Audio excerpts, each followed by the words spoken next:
Yo, YouTubers, it's that time of the month again.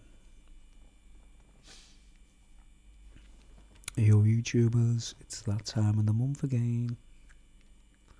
Medication, medication. We've got one concurrent viewer, not sure who it is. What time are we on? It's only just gone 9 o'clock. I can't watch television anymore. I can't handle what's going on, the lie in society. By the way, folks, I can say what I want on this channel because I'm not monetized. People need to get it into their heads on YouTube, right? If they want to tell the truth, you know, if that's what they intend to do on YouTube, if that's, you know, they're not just entertainers and what have you, and you want to tell the truth, just don't monetize. Just don't monetize your channel. Just do it for free. If I wanted to be an entertainer on YouTube, I'd have a separate channel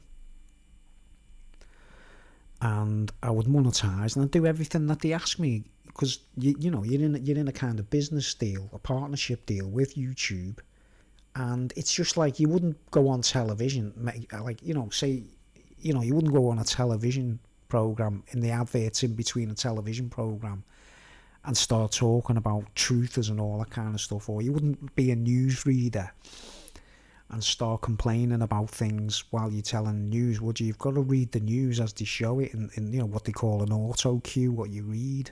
No newsreader tells you, you know, what they want you to hear. It's what they're told to read on the screen, right? And that's what it's like with YouTube, guys. If you decide that you're in business with YouTube, right, and you're a good, honest business, you know, there's a lot of channels I watch on YouTube and they're not interested in all the crazy stuff I'm into, right? And it's about music and teaching how to play instruments and that kind of stuff. And of course, they do it by the book. They don't say swear words. In America, they call it cuss words. Obviously, there's preachers' channels. Obviously, they're not going to swear and stuff like that. You know what I mean? If they're monetized, they're not allowed to go off the track. And the whole point of that, guys, it's not because YouTube is like, it's 1984, it's getting draconian, they're stopping everything. No. You can say what you want on YouTube as long as you're not monetized, right? And go across my channel and wonder why I'm not getting videos pulled down, right? 'Cause I can talk about whatever I want. Whatever I want to talk about, I can talk about whatever I want, right? The only thing I can't do is attack other people. Say I attacked another YouTube channel or a person, and I mean attacked, I don't mean talk about them, you know, like a goth that dresses up like a demon or whatever I've spoke about a couple of weeks ago. For their own good or his own good, I still don't know what that's about. But anyway, we've only got one viewer, and thanks for watching, whoever it is, right? And the time, I don't know what time it is elsewhere, but it's 9 o'clock here in the evening. It's UK time, 10:09 in the evening on the 11th of January 2021, and it's Monday. And I thought I should, a couple of people contacted me since the last uploads, and you know what, the last couple of uploads about the stones and the Masonic stuff, it's doing quite well. People are interested. I'm glad to see some people are still awake out there, and they want to hear the truth, or they want to hear something new that might make the penny drop and make them realise, right? And other things that I'm speaking on my channel. One of the reasons I speak on my channel, sometimes I talk in metaphors, you know what I mean? Because I know some people watch me and they probably hate me guts. You know what I mean? They probably hate me. People who watch me and they hate me. They might have known me at some point in my life and all that, like.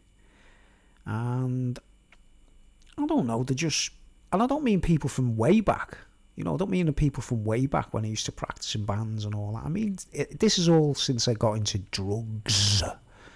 This is all honestly, the biggest idiots and knobheads and arseholes I've met in my lifetime, right, have all been associated with cannabis and drugs and selling drugs or buying drugs.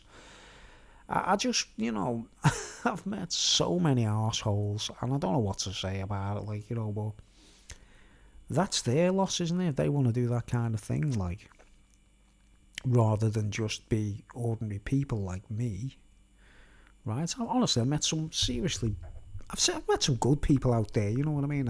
And they mean well and that, like, but in most cases, you never know whether whether they're telling you the truth or not. You know, if you know them through nothing else but like smoking weed or you know, lines of cocaine or whatever it is, like, you're probably talking to someone that you can't trust. You know what I mean? And I like it to be artists. I don't want to be like a snob. I don't want to be like artists, art. It's not like that at all, you know what I mean? It's more like I do art because I've always been an artist since I was a child, you know what I mean? That's what I've always done, like just draw my own pictures, make up my own images, and just get on with it, right? And you sort of learn things, you know what I mean, as you get older, like. So anyway, I want to continue, because a few people did actually enjoy. Now, I know some people might listen to these podcasts I do, right? One of my friends in America actually said that he usually listens to me while he's in work.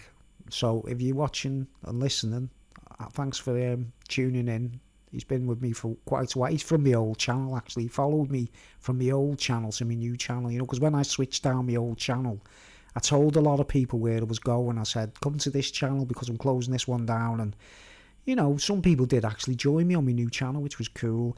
Loads of them disappeared. They didn't follow me, you know what I mean? I don't know where they went, and they never ever showed up ever again. I had quite a lot of subbers on my old channel, believe it or not. But anyway, I'm carrying on with my speech about the Masonic stuff, right?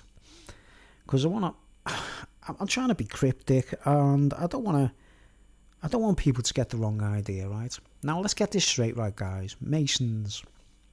The Bible, the Holy Bible, it's specific. It calls the builders Masons, doesn't it, right?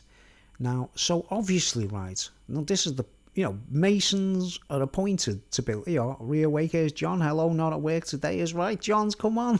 It's right. John in America, how you doing? Have a nice day. He's on. So I was going to say, this is visual. I might be showing visuals in most of this, you see, rather than audio, because a lot of my speeches, I don't really show visuals, do I? Just talk on the microphone. So you don't have to look at my head on the screen, you know what I mean? But I'll be showing some images as well on this one, like, I'm hoping. I'm just winging it. I always try and wing these speeches, considering I wing them, and I go for like 1.5 hours, and then when I check back, the views are doing quite well, you know what I mean? I think, wow, not bad at all, like. So, I'm going to go on about, like, I did the last speech, I did talk about, like, the way, well, the last two speeches, I put an old video up, didn't I, from when I filmed my local obelisks and pinnacles and Satan's pinnacles all around me in Birkenhead, which is like was surrounded by, and the paving stones and the cobblestones. I show the cobblestone on camera to show you the size of it and everything, like, and what we're surrounded by, basically, what we call our matrix and our what's the word, pixels, the pixels in the ground, what we're used to in this town, and it's probably the same in every town and city in England, isn't it? That's connected to the Roman invasion. We were actually, this is what people don't realise about our, Britain. We were actually invaded by the Romans, right? And they did actually reach as far as Scotland, and they built Hadrian's Wall. Hadrian, the Emperor Hadrian, he built that wall in Scotland. Everyone thinks it was to keep the Picts out and the Celts and the Gauls and the tribal people out and all that. Like, it wasn't, right. I'll do a little diagram of Britain, and I'll show you why Hadrian built that wall, okay? And I'll show you where we live and all those kinds of things. I'll give you a kind of perspective. Like, really, I can actually do it on the screen, actually, yeah. Okay, I've got prepared me drawing board, right? So I'm continuing from what I say about the local area. I show people on the map that Chester is not far away from here, which was a major Roman city in England when the Romans invaded, right? Now, they got as far as Scotland, right, guys? That's quite a way up, isn't it, you know? So let me see what I can do. I can get an actual map, or I could just draw one, right? So I just shrunk me head, and let's get me drawing pad up. Right. Should come up on the screen. Yeah, brilliant. Right, and this is the things I want to amplify. Right, I've just put my pad on full size. Right, now this is what the Romans master plan. Right, now we all know that, like I say, in the Bible, masons, the word masons is all over the place, and it tells you that the masons built this, the masons built that. The masons probably built the Great Pyramid to house God itself. Who knows? No one really knows, do they? What was... I think I know what it's all about, and I'm going to do another video about that one later on. Maybe I'll add it onto this. I don't know. I'll just write that down so I don't forget, right? So I could add it onto this speech, because I'm hoping to do a long one tonight. Alright, I'll just draw a picture of a pyramid with a question mark. So I'll tell you what I think the Great Pyramid of Egypt is, you know what I mean? It's still a question mark, isn't it? You know what I mean? But masons, we know in the Bible that masons built things, right? And obviously, when the rebellion occurs or something in you know, within the, you know, the principle of the timeline of the scriptures, somewhere along the lines, people decide to call themselves Freemasons, right? So they're the guys that left God, I assume, and called themselves Freemasons because they no longer wanted to be Masons for God anymore, so they called themselves Freemasons. And obviously they probably say, if Masons built the pyramid for God, then what would the Freemasons go off and do? Well, they go and try and build their own, wouldn't they? And then you look around Egypt and you see loads of pyramids and loads of attempts at doing the same thing, and some are amazing and some are not. You know what I mean? Some look imitation and some look... So we know there's a connection to masonry and stonemasonry and Freemasonry to Egypt, don't we, right? And the Masons love this kind of thing, you know, like, I'll just draw, like, they always do this thing, don't they, like the point, right? Well, that's the square, the set square, and the point, right? I know these drawings are going to be a bit shitty, but I'm trying to, like, just be, you know, this is going to be like an education, right? This is aimed at people who aren't experts. This is for people who might not want to read loads of books, do all kinds of, you know, right? So we have this thing called the point and the square, right? And the point is the thing that measures, like, you know, they sort of go across the map or whatever, or they measure across a piece of wood or measure a piece of stone. It's the way of measuring things before they chop. And the square is another measuring device, isn't it? You know, it's like... So we know they have this thing about this is very important, the square, right? Like the angle of it, you know. Now, in masonry, they tend to do things like this, right? Say they build a wall there like that. If you're looking above from a structural perspective, there's always going to be a wall somewhere like that, somewhere, you know what I mean? That's sort of a right angle to that one, you know what I mean? So that would be the square in the construction, right? Are you with me, right? So I'll just clear that, right? Don't save, right? Now, at some point in history, there's been a rebellion, isn't there? And it's turned into Rome and everything, hasn't it? And all that, like in Greece, right? So I'm going to draw a little silly map of right now, this is where I live, this is the Wirral here, right? And this is Wales, right? And this is the bit that sticks out there, right? I know this looks a bit crap, and this is the south here, right? And you know, right, I'm going to do a kind of history of Britain kind of thing in all of this as well. Like, oh, there's Britain, right? Now, it's weird, isn't it? Like, and there's Ireland, right? And there's the Isle of Man in the middle there, in case anyone's wondering. Right, that's where the TT happens. Right. And so you've got to cross the Irish Sea. You get on a boat. Say you want to go to Liverpool, which this is Liverpool here, right? and this is the Wirral here. When you want to go to Liverpool, we have to go across the River Mersey, either in a tunnel on a train or in a car. We've got tunnels what go underneath the River Mersey, right, guys? And we go straight from Birkenhead to Liverpool if we want to, like, or Wallasey. There's another tunnel in Wallasey. It goes like that, you know. So you got your links to Liverpool from the Wirral, right? Now up here is Scotland. Right, now if you think of Britain as a body, right, you think this is the head. Right, here's a smiley face there, and there's an eye like that, like that. I'm Britain, and this is London. This would be where the backside is, right? I know I don't want to make it sound like that, but to be honest, London is the arsehole of Britain, you know what I mean? Not by choice. I'll explain that later. It's not by choice. It's not done by choice. The reason London was the main place is because down here is the what's it called? The English Channel, right? And we've even got a tunnel here now which goes from here to there, which is called the Eurotunnel, or, you know, the tunnel that takes you to Europe. Right, so this is France here. Yeah, it's all showing on the screen, isn't it? Right. Now, the reason this place is where it is, the reason London's not over here or up here or whatever, is because when the Romans... Yo, Julie, how's it going?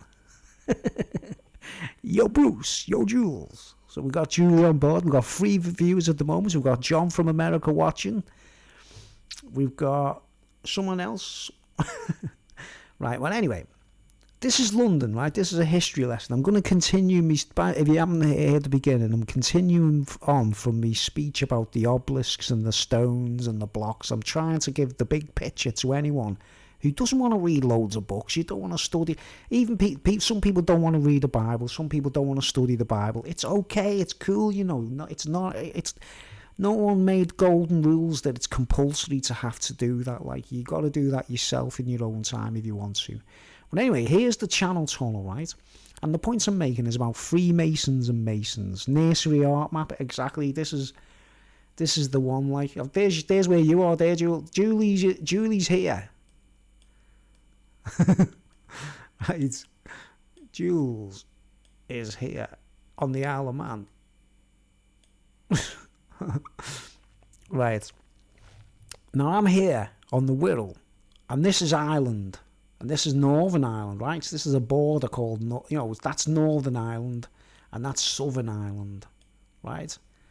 Now, the reason London is where it is, which I call, to me, the arsehole of Britain, right? Meaning it's the most infested, it is the most infested place in Britain, isn't it, right?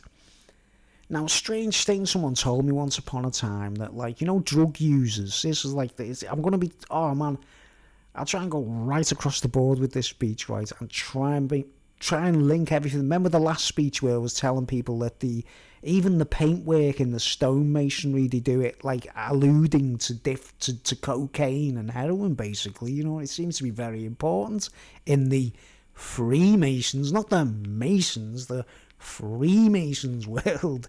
Drugs are very important to Freemasons because they can make money from it, you see. Right, what we call dealers. But anyway, someone once told me years ago, right, this guy was a drug addict. He was an actual drug addict, and I knew him years ago, and I knew him when he was a kid, and he was a good lad, he was a good person. I knew a lot of people, guys, that fell by the wayside on hard drugs, right? But some of them are still okay. I can still bump into them in the street and they're okay with me, you know what I mean? But one thing you learn about the drugs world, guys, you know, I've mixed in the thick of it. I'm not into it, but I have no choice. And when you mix in the thick of it, you learn lots of interesting things about Freemasons and drugs, basically, you know what I mean? That the secrets that they have, right? And I've got tons of secrets, me, mate. Tons of secrets, right? So remember the last speech was talking about where elevators and things like that, you know what I mean? The elevators and the obelisks and things, and the stone masonry and the granite is the favourite substance of the Masons, Freemasons.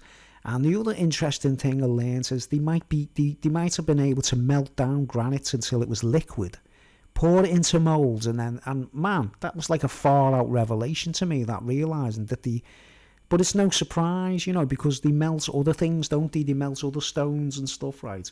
And the modern equivalent of all of that is concrete. Concrete. They make it in a mix and then they pour it into a mould. That's the modern equivalent of granite, isn't it, right? They probably stopped using granite because it's cheaper, you know what I mean? Just have a swig. I'm going to be flying across all kinds of subjects here, right, to try and get the big picture, right? Because I know that a lot of this is built on a lot of druggies or closets, you know, they don't want anyone to know, they don't want the mums to know they do drugs, or, I don't know what the problem is myself, like. But there's the Channel Tunnel there, right? And Julius Caesar, when he first came over to Britain, right, he made it to Britain. Julius Caesar came to Britain, right? And we all know that Hadrian must have made it all the way up to here, right? And he built this wall, right, that goes right across there, right? Now, he couldn't build a wall right across there, and he couldn't build a wall right across there. He probably would have if he could have. But if you notice why that place was chosen, why was Hadrian obsessed with building a wall just below Scotland? Because the gap is tiny, you see? That space there, compared to everywhere else. Carlisle is there. Not sure what's on the other end there, like, but the reason they specifically chose there to build that wall is because it went right across the landmass of what we call Britain, or the mainland, right? They couldn't have done anywhere else, right? Now, you see, if you think there's Hadrian's wall was there, his villa was probably somewhere there or whatever, like, or there, you know what I mean? And he had, like, luxurious, you know, he had a villa there and everything. People don't realise they weren't, like, in tents and things. They had, like, substantial structures there, right?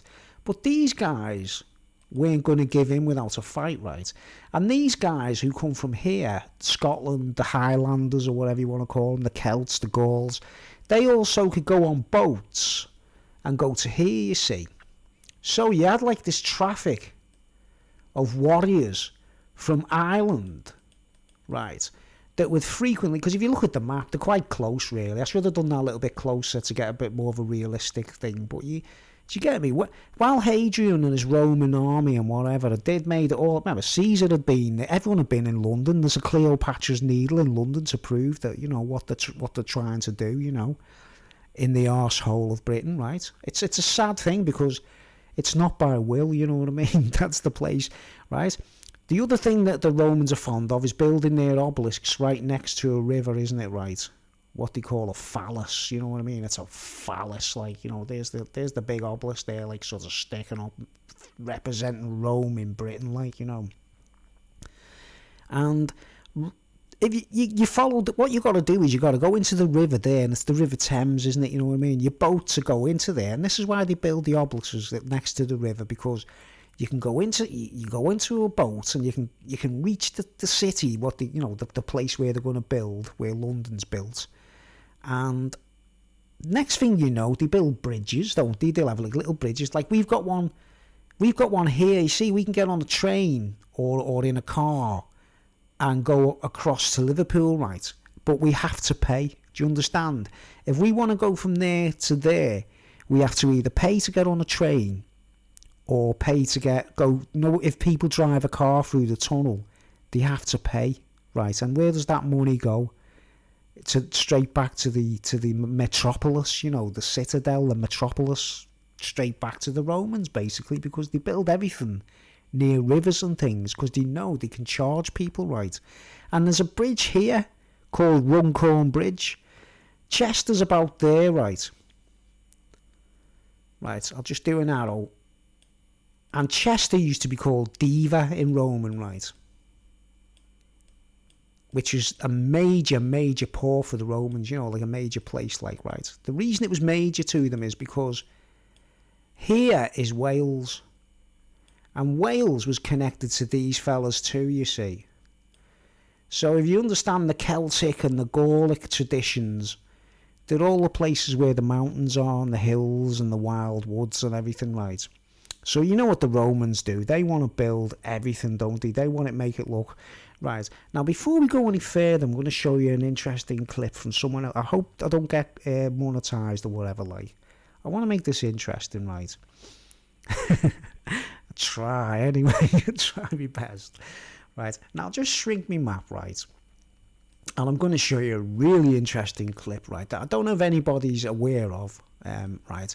And when I was talking on the video about, like, you know, on the Freemasonic angle, or the Stonemasonic angle, that park entrance in Birkenhead Park, I told people that there's like a miniature on the roof, like a miniature version of the entire building below it. The stonemasons make these little miniature kind of scaled down elements, and you think, okay, so you got to shrink to get in there, right? Now, to prove that I'm not imagining these guys are like nutcases about it, right? You might have heard of a man called Mussolini, right? And he was the guy that when Hitler was at war with everybody, he was friends with Mussolini, right? And Hitler modelled everything on the Roman Empire, didn't he, right? We all know that when his soldiers had standard bearers with the same kind of modelled on Roman legionnaires, basically. And Hitler was very close to Mussolini, right?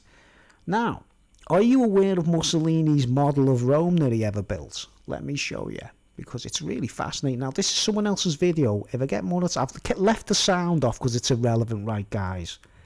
I've left the sound off, and I want you to look at this bit of footage and tell me how crazy this is, man. This was made by Mussolini, right? Mussolini had this made, right? My first question is, how did he know what all the houses look like?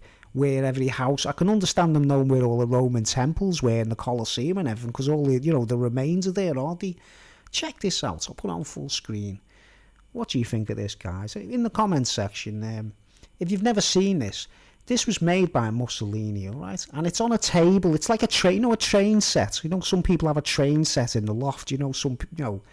This is like I'll put it on actual full screen so you see the full thing, right? This is a model, believe it or not.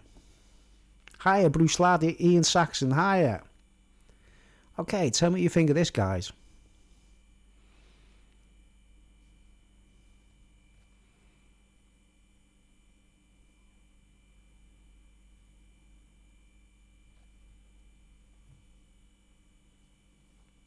Now, is that mind-blowing or what?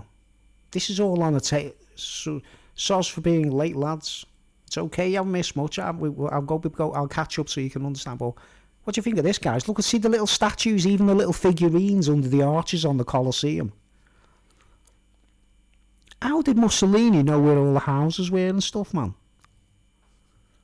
Right, now Adolf Hitler had looked at this model. Look, John's saying, wow, man. Adolf Hitler was familiar with this model and would stand next to Mussolini looking at this thing together. They'd look at it together, you know what I mean? Is this off its head or what, mate? It's the entire city of Rome in a model. There's the chariot racing stadium from Ben-Hur. I mean, is that far out or what, man?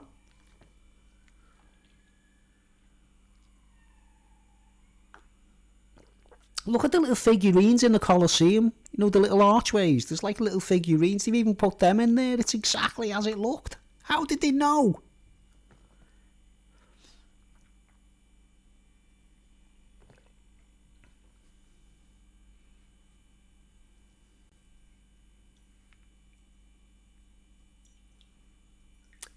That's not just a train set, is it?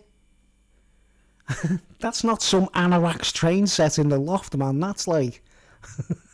that is serious. And there's the real Rome there, right? That's all that's left of real Rome on the screen, right? How the hell did Mussolini know where all these buildings were and how they... Look at the little figurines on the roof and everything.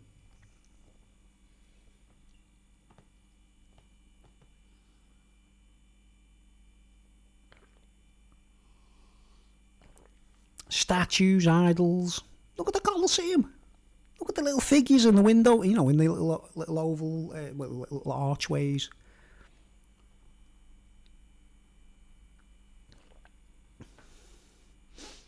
Right? Interesting or what, man? I mean, I'll go back again so you can, because it quite kind of blew me away, right? I'll go to the start. There we go. I hope I don't get copyrighted, you see, you know. And you can see the title there, Plastico. The title is Plastico della Roma Imperiale, if anyone's interested in checking that footage themselves. Plastico della Roma Imperiale. Plastico della Roma Imperiale. So it's obviously made of plastic, isn't it, guys? Right? It's telling us it's made of plastic. Plastic Rome for plastic people. How much plastic is in your cocaine? I mean, obviously, look, that if we were miniature enough, right? Let's just look at this. If we were miniature enough, if we were tiny enough, we could probably all sit down in there, right? There's probably actually the little avenues and the stairwells probably have stairs attached to them, knowing this model, man. It's that detailed. Now, obviously, what was Mussolini thinking? Now, look down here in the corner here, folks. I mean, just right here. What do you see? It almost looks like that park entrance I was showing you, doesn't he? See here in this corner where my pointer is. See the arch and the I'll go back and see if that shows the whole thing. Yeah, it's there, isn't it? There it is. Here you go, there it is, look. Right there. Extremely close to our park entrance, isn't it? Jules, are you still watching? Have you seen this model? Mussolini's train set. But Adolf Hitler and Mussolini used to look at this and you know, right? Now, here's the crux, man. Adolf Hitler did one exactly the same, right? But he did his of Berlin for when Germany wins the war, you know what I mean? He did the exact same thing, but he did it of the future. Now, there's videos of it. I can't find it on YouTube at the moment. I'm trying to locate the footage. About, you know, it's all about Adolf Hitler's ideal. You've got to search, I don't know, Adolf Hitler's model of Berlin or Adolf Hitler's model of Nazi Germany if they'd have won the war, right? Now, we all know this, right? If Hitler had won the war, right, here's the horrible, scary fact about Hitler and his silly little Nazis, right? If they'd have won the war, right, and they could have kept everything a secret, even the German citizens didn't know about the death camps and stuff, and the Holocaust and the cruelty to the Jewish folks and all the other people that they were cruel to, right? The death camps were a complete secret. German people weren't even aware that they were there, you know what I mean? The only people that knew about those camps were the people that worked in the camps and the people associated with organising them, right? Now, that's the horrible, scary thing about it, right? If Hitler had won the war, right, and he'd annihilated Europe and taken over everything, right, no one would have even known about them camps. They were discovered by accident, right? It was one of the reasons that the war had to come to an abrupt end, you know what I mean? Because once they were seen and found out, it was all over. No, people definitely would not surrender to Hitler, if you know what I mean. Because obviously, they were evil, weren't they? They weren't just like, you know, having an argument about Czechoslovakia or whatever it was supposed to be.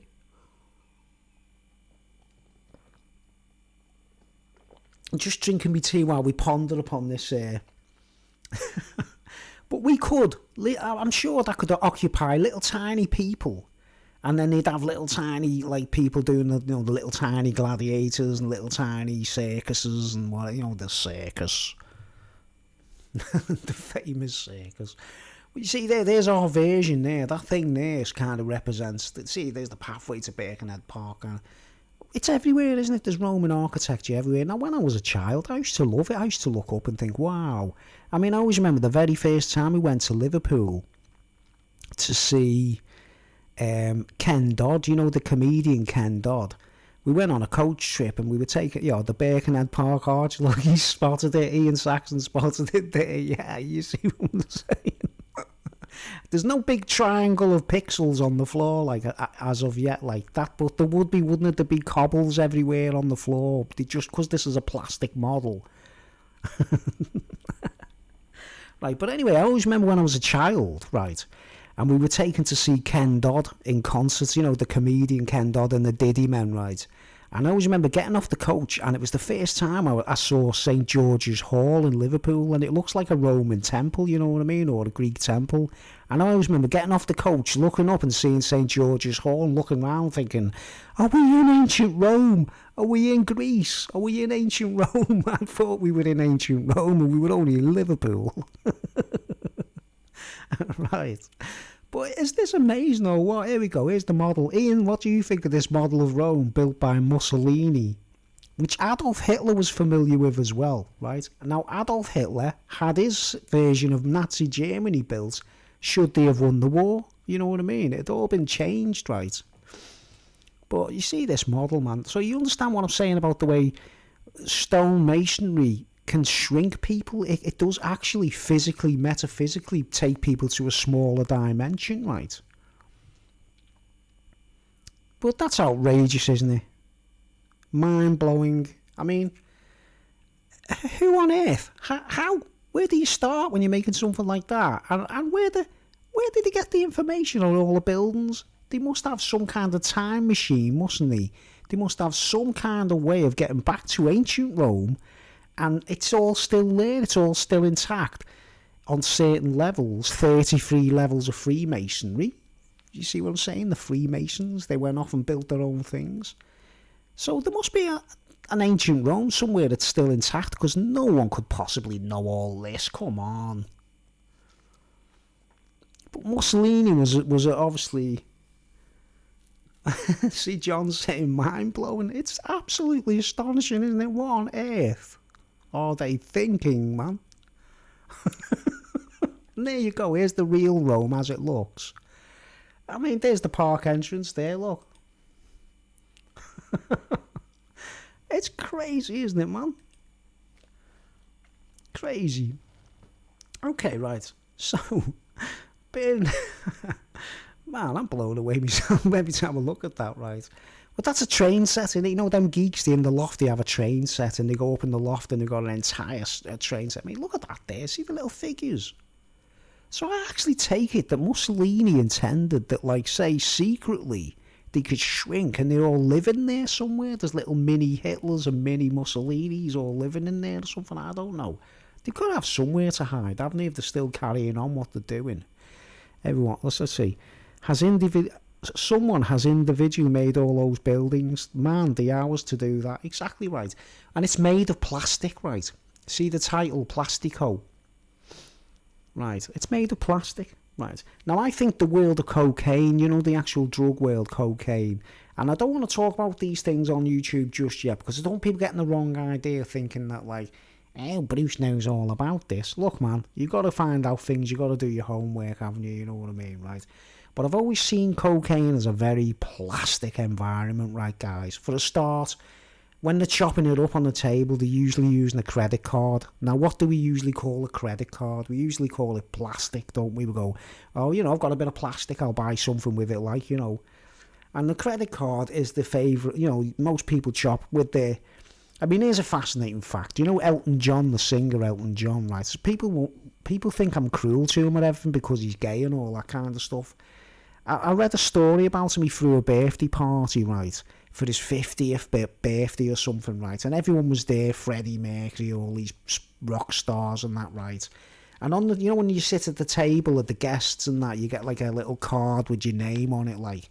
Well, everyone's chair at Elton John's party, they had a platinum American Express card, especially made with the names printed on it for the party, with £200 to spend on cocaine on the card, and they could buy cocaine in the party. Like, I mean, that's plastic for you, isn't it? You know what I mean?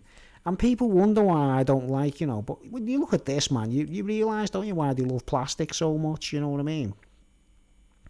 They snort plastic, they're hooked on plastic. They are plastic. Plastic people in a plastic scheme was one of my songs once said. I've got a song called Not Done, by the way. It's on YouTube called Not Done. And I say plastic people in a plastic scheme. And I was talking about these guys, you know what I mean? This is the plastic scheme, by the way. You know, if you inhale enough plastic, you become plastic, don't you, guys? You know what I mean? I mean, I can't believe it, to be honest. I can't believe it. I mean, that there, look at them little models. All those little figures there, man. Who on earth knows how all this looked when it was intact? I mean, you know. But Mussolini obviously had people who told him everything, didn't he, right? Now, Mussolini wasn't killed by the enemy, right? Mussolini wasn't killed by American or British soldiers.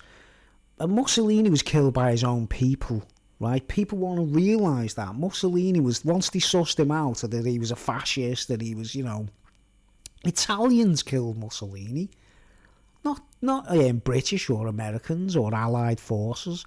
Italian people, his own people, dragged him out of his house with his wife and hung him up in the street, right? And Hitler killed himself for the same reason. He didn't want to be dragged out because he knew, you know who the biggest enemy was going to be against Hitler? Not the Americans, not the British, not the Russians. The Germans would have killed him. The Germans would have dragged him out and hung him eventually, do you know what I mean? Because if the Italians did it to Mussolini, it was on the cards. Once they found out about the death camps and everything, they were going to kill him, mate, you know? Okay, so now let's get back to the future, if you pardon the pun. Right. This is going to be a roller coaster ride, isn't it, right?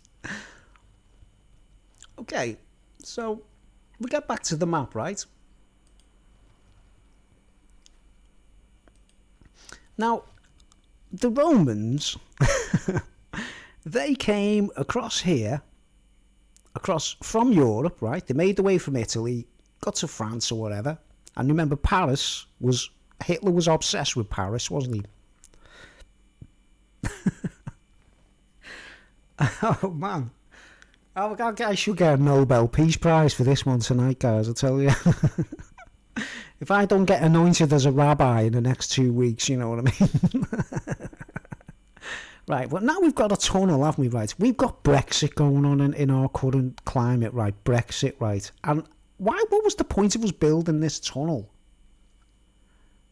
that can take trains and cars? Because I've been to Amsterdam, haven't I, right? And I entered into Europe, I entered into France via the Channel Tunnel, believe it or not. I was on a train, on a coach on the train, and it took me under the water, you know, under the channel, and that's how I landed in France, basically. And then I went through Belgium and worked my way up to Amsterdam, right? But when Caesar came over, he made, I don't know how far Julius Caesar made, right? Was it 33 AD or 33 BC? I'm not sure, but he made it as far as there, right? And now we can see that Hadrian made it as far as there, right? And here's Chester here, right? So this is how the Romans kind of like focused on Wales, which is more like, you know, like Celtic, tribal. And the Wirral, where I live, right? Oh, the Wirral. All they had to do is put Chester there, right? So effectively, right, now this is something people don't know. This is the River Dee, right? This here is the River Dee, right? And this here is the River Mersey, right? Now, we don't need a wall across there because the River Dee runs right through and goes somewhere across there somewhere, right? So effectively, the Wirral Peninsula is an island and people don't realise that. We're joined to the mainland by little bridges and things like, right? And here is to cross the River Mersey, you've either got to go on a train or a ferry boat or a bus going on the tunnels, and we have to pay, right? We have to pay. And the Romans have got this knack of making sure, that's one of the reasons they build near rivers and stuff, is because they know they can have a collection point at some, you know, what they call a toll gate where they take money for you to pass, right? And recently we've had a bridge here called the Runcorn Bridge. It's called the Runcorn Bridge, right? And it goes from a place called Runcorn around here to the Wirral here. And I'm not sure what the place is called on the Wirral where it ends. Or is it actually Runcorn? It's actually Runcorn on the Wirral side, isn't it, right? And there's a bridge there, right? Now that bridge recently became, it wasn't enough. Do you understand? Because, and you know why? Because the cars, you know, the traffic on the cars are getting more and more and more, right? So they built another bridge across there, right? So there's two bridges there now. In the same place, right? A brand new bridge was built there only a couple of years ago. Opened up. Have a guess who opened it? Yeah. You know, your favourite and my favourite. Let me just do the letters so you see. Your favourite woman, my favourite woman. Her Majesty Elizabeth Regina II. Which is Regina. Now, you know, if Elizabeth was a man, you know, if she was a king, that would be, instead of Regina, it would be Rex. You know what I mean? Rex. I'll just write the word so everyone knows. So, you know, if Prince Charles gets crowned, he'll be King Charles Rex, man. So, on the coins, it's going to be, this is what we're going to have in it. C. R. Now, which Charles would he be? The third or the fourth or whatever? Like, C. R. the third? Is it the third? That's what his symbol's going to be when he gets crowned, right? Charles Rex the third, I think. Because how many Charleses have we had? We had Charles II. He's going to be Charles III, isn't he, I think? Well, Elizabeth Regina II, this tells us that the Romans, man, this label, Regina, it would be Rex if it was a man. It's Latin for queen or ruler or empress. Right, and she opened that bridge from Runcorn. And I'll tell you what, it's called the Queen Elizabeth Bridge or something like that, right? So obviously, what does that tell you? You know, when everyone crosses the bridge, they have to pay to cross. It's the only way to drive across to Liverpool without going through the Mersey Tunnel. I've always said they should build a bridge from Liverpool to Birkenhead so that we can cycle to Liverpool. You know, we can just ride there. That'd be fantastic, being able to cycle. Oh, cycle across the Mersey, 'cause this is the land I love. Right. So, right, now if you look at that now, Hadrian's Wall is there, and they've made sure, if the angle was right, the barrier across cutting the Wirral off would be that way, like, and so basically those two walls would be a square like that, you know what I mean? Like, you know, like the square in Freemasonry, you know what I mean? Right, now, there's other reasons for doing the wall across there, right? It's also, if you think of this Britain as being a man or a being, don't you, right? There's his head and there's his body. Already, the ruinating London, which I call, you know, the backside, right? And look at the bridge, what it represents, the actual wall. It's like a collar around the neck, isn't it? Do you understand that? Like, see there? If you imagine like a collar that's strangulating Britain into submission, you know, like, you know, someone puts a collar on you, like a dog, and they put a collar on you and they hold you and they go, don't you dare try and get away. Well, this, to me, has always been a symbolic collar, because that, like I say, they couldn't build a wall across there, they couldn't build a wall across there. It would have been too much, wouldn't it? Everyone thinks it's amazing that they built that wall from there to there, isn't it? Which is the tiniest gap across the mainland of Britain. So they were saying, we've done the wall from one side to another, and then they didn't mind going home, back to Rome. You know, they surrendered, really, didn't they? They had to go back to Rome because it was too cold for them, you know what I mean? They couldn't stand living in the cold. So they went all the way back to Italy, right? Or to Rome. And back to the sunshine and the vineyards.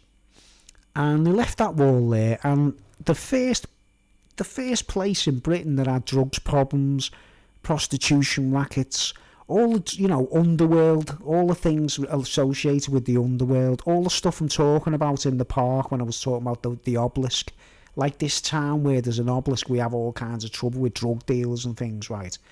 Well, the very first place that got all that heavy duty stuff started here in Scotland. These guys, Glasgow, you know what I mean? Glasgow and Edinburgh. Edinburgh's more like the royal version of Scotland, you see, and Glasgow's like the ruffian Scotland, right? But think about it, they've set it up from Edinburgh, haven't they? Edinburgh's more like where like all the palaces are and things. And then Glasgow gets targeted, which is a major sort of city in a way. And that's where the very first recorded place on the British Islands where we all started having drugs problems. And how, watch the film Train Spotting. It's a bit exaggerated. Train Spotting is a bit over the top, you know what I mean? It's a bit too much emphasis on the humour, right? But it does tell you what it was like in Glasgow, you know what I mean? Before Liverpool, before all of us, before London, before everywhere, the worst place for drugs was Scotland and Glasgow. And that's why. Because everything seemed to emerge from the stonework we call Hadrian's Wall. That's my message to Scotland if you're a bit confused as to what happened, right? Now, you look at this part here, right? You see what I'm saying? Like the Romans consciously knew what they were doing to the landmass, you know what I mean? Now, you think of London, that's the place where that's their citadel, that was their little mini Rome in amongst us, right? Now, someone once told me, like I say, I used to know drug addicts and things like that, right? And he said to me, did you know, this guy was used to taking heroin and things, you know what I mean? And he said, did you know that, most people take heroin, they can either smoke it or inject it and that, And he said, but did you know people can give you heroin as a suppository in your backside? Right. Right. And basically, I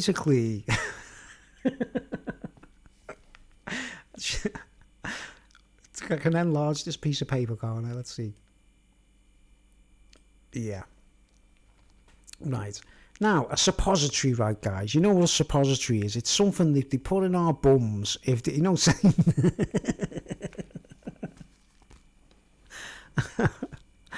I shouldn't be laughing, really, you know what I mean? It's just so mad saying this, But this guy, I was in shock horror when he said, they can get heroin, right, or opium, right, roll it in a ball, right, make a kind of ball with it, and they can put it in people's backsides, right? And he said, if someone gave you a suppository of heroin in your backside, Bruce, yeah, right, I'm like, yeah. He said, you'd be, consciously awake, because you haven't smoked it, or, the way most people, they take something, and it knocks them out and they go asleep or they go into a meditation or something like that. Well, the game with putting suppositories in people's backsides is that you can have... The heroin is actually affecting your body. It's giving you the kind of... some kind of attachment to your psyche or whatever, or your aura or whatever, right? But you stay consciously awake so they can use you like a slave or a soldier or whatever, right? And that's whereby, in football, in soccer, what we call soccer, the football's round like that, you know what I mean, right? Now, if you put a ball like that shaped in some, say that was a ball of heroin, right, and they put it in, they wanted me to be a slave or a soldier, right? If they placed a ball in my backside, I know this sounds terrible, right, folks, but I've got to, explain the stone links and everything, or stones and stuff. I'm trying my best to explain this without being, cliche, like everybody else, right? Now, a ball like that in our backsides, right, it's eventually going to go like this, isn't it? Right? Instead of, round, it's going to be like this, shaped like that, like an oval kind of thing. It's we are doing it again, because I've sort of gone over the top of it. It's going to go like that, which is what we got, a rugby ball, right? A rugby ball. You know what I mean? And as far as I know, this lad told me all this. I didn't know nothing about it. He said, so when they put the suppository in the backside of someone, it's like they can use you like a complete mind-controlled slave, right? Like a mind-controlled slave, and you wouldn't even know it's happening, right? And I think, the term Mary Poppins. A pop-in, is one of these things, But if it's a round ball, it's not going to it's going to get squashed, isn't it, right? So instead, they do it like that, don't they? They shape it like that, and they go, put it put it in someone's backside, and then they're a slave forever, right? Now, look at what London is to Britain. Look at what they've done to... Look at what the Romans have done to Britain, right? There's the map of Britain there, right? There's the backside. What's inserted into the backside of Britain, man? Buckingham Palace, the Legion, the all the guards, all the things, all the regalia that looks like Roman Britain, doesn't it? You know what I mean? Right there in the backside of Britain, like where the River Thames is, and they've put the obelisk there as well, right? Cleopatra's Needle. Okay, now Cleopatra's Needle, what does that make you think of? Right, see, we've got a suppository there, and you know what I mean, like, so we go like this, like Cleopatra's Needle, like, so I'll just draw, I like drawing pictures, like, you know what I mean, so I'll draw a picture, like, of, like, it's going to look a bit shit, like, because I'm not using my magic pen, like, you know what I mean, but if you imagine there, that's what we call a syringe, with the little measurements on, 10cc, 5cc, 20cc, and there's your needle there, like, you know what I mean? You know, because obviously back in the day, they were all used to taking these drugs. Everyone in the royalty and the imperialists and all that, like, right? Imperial, remember the word imperial, folks? They were used to all these substances, and obviously as the years have gone by, they've worked out how to take things. It's heroin's become morphine, hasn't it? You know what I mean? And that's how they take morphine, like little, you know, drops of liquid through one of these things, like.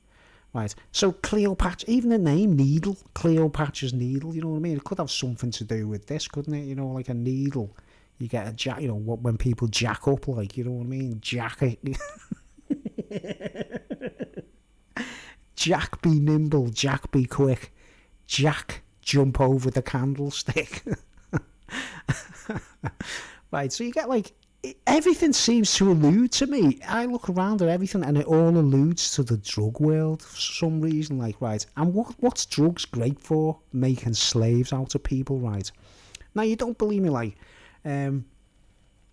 like cocaine is white, isn't it? You know the picture I just showed you, the diagrams or the videos I put on the other day where it was saying magnolia or like golden brown paint or white paint. It's all alluding to the number one drugs in Britain, isn't it? Right. Now, the suppository thing, right?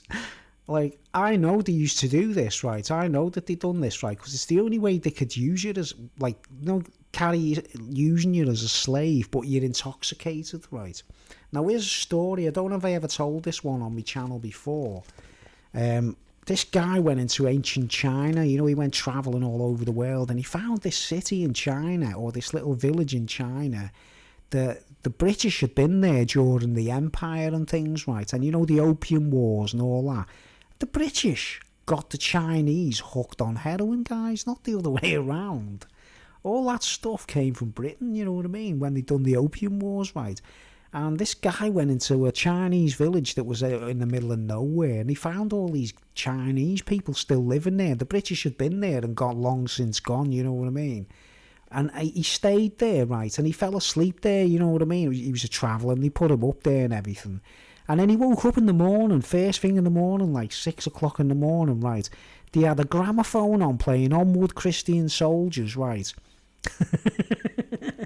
And all the guys, all the whole village got out of bed in the morning, and they were all marching to this gramophone record, singing Onward Christian Soldiers, right? But the fella realised that they were all still on opium, you know, they were all addicted to opium, they were all hooked on it. They were all still addicts, right? But they were still, even though, you know, like, it'd been like years since the people had left there. I don't know what year this actually, the guy actually found it.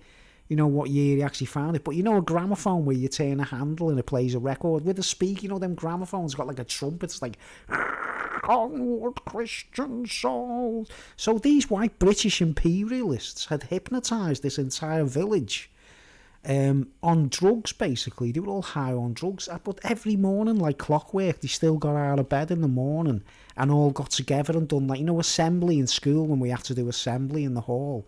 All these Chinese people were all, like, you know, they didn't even have to do it. They weren't being told anymore, but they still did it, even though the British people had left. So there's your proof that the British do go round, right? Or rather, the Romans go round, making people into slaves using drugs, don't they, right? Now, to me, if you look at London as a map, it is like an insult to the land, isn't it? It's not like if you went to Rome, if you went to Italy and you went to ancient Rome, it was a disgusting place. They kept it in squalor, didn't they? Right. But if you had the money, you could escape the squalor and move into the mansions and the villas and stuff, right? Yeah. I think Hong Kong was given a gift to the British Empire for trading opium properly. Yeah, exactly right. It took them years to get it back, didn't it? You know what I mean? They had to like go through all kinds of hoops and circles to reclaim Hong Kong because the British claimed it as theirs. You know what I mean? It was a British colonial.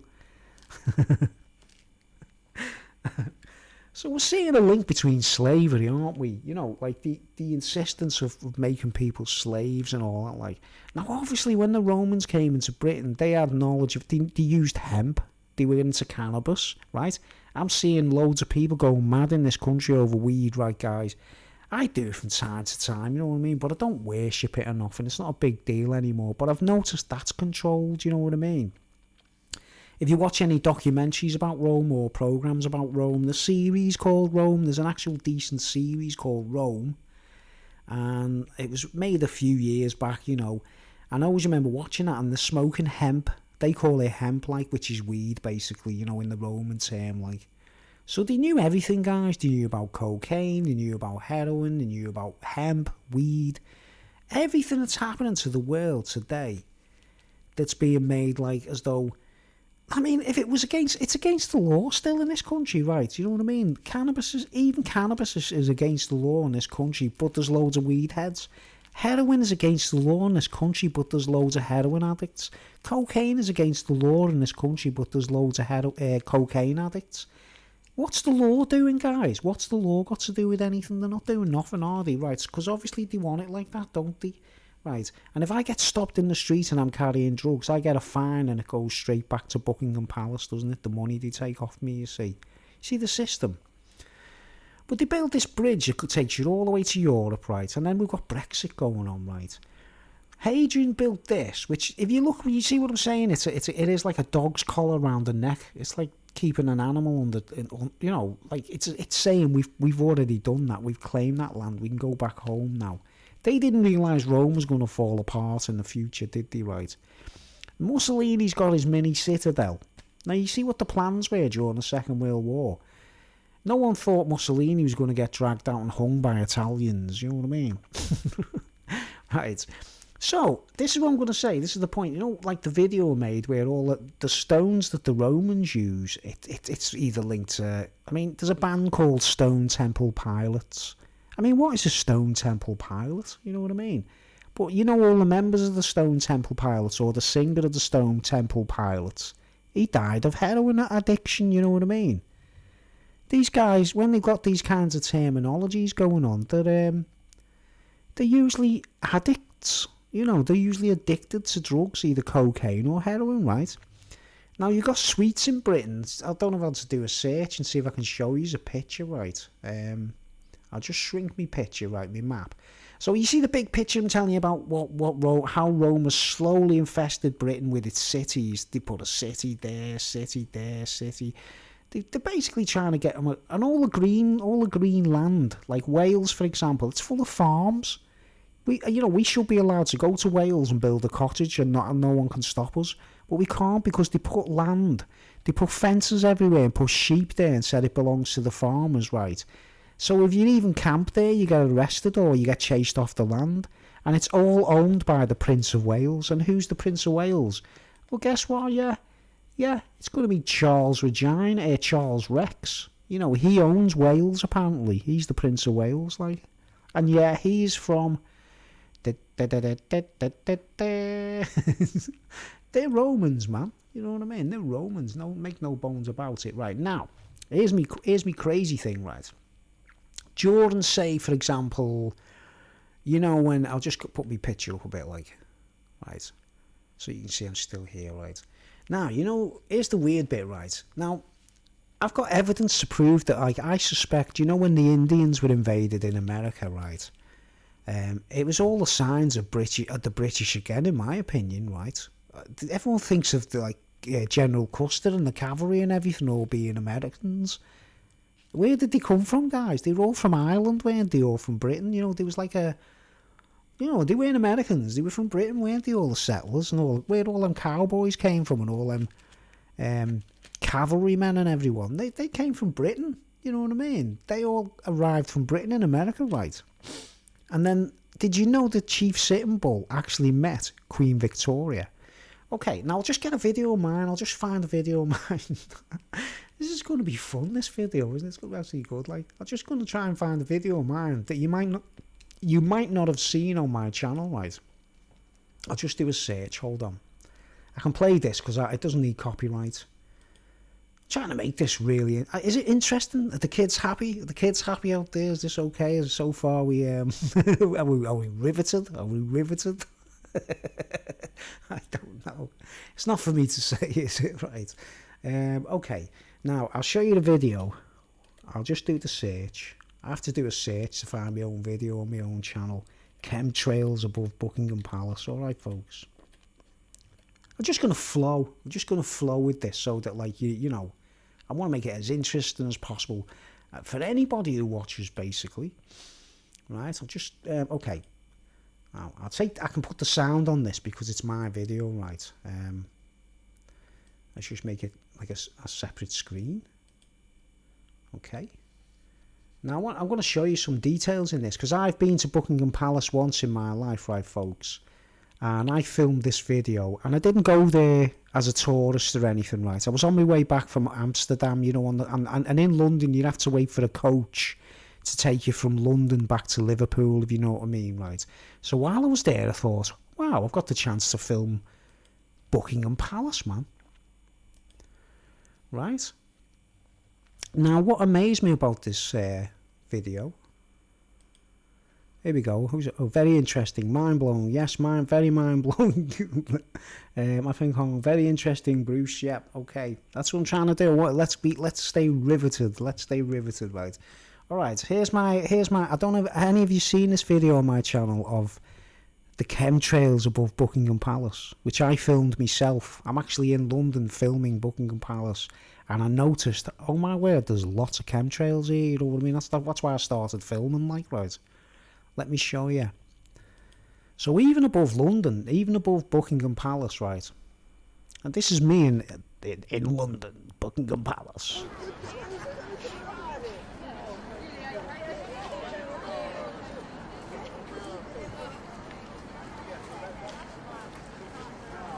Notice all the gold.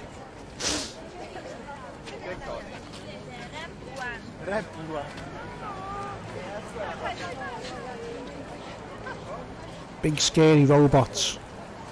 Look at the pigeon on his head.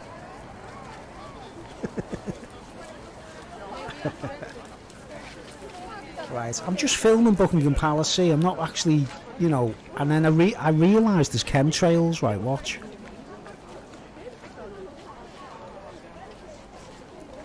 The Queen was in that day, by the way. So I'm on their doorstep now, aren't I? You know the way Hadrian's Walls in Scotland and everything? I'm on their doorstep. I'm like, hey, this is Bruce. I've got Scottish blood. I'm on the doorstep of the Queen right now.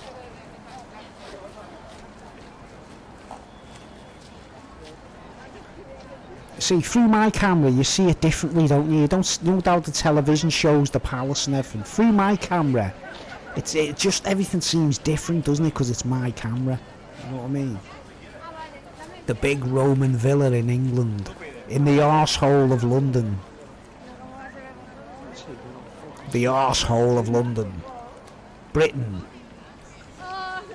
The suppository in the backside. Here we go. There's me. There's proof that I filmed it. Is the Queen in today?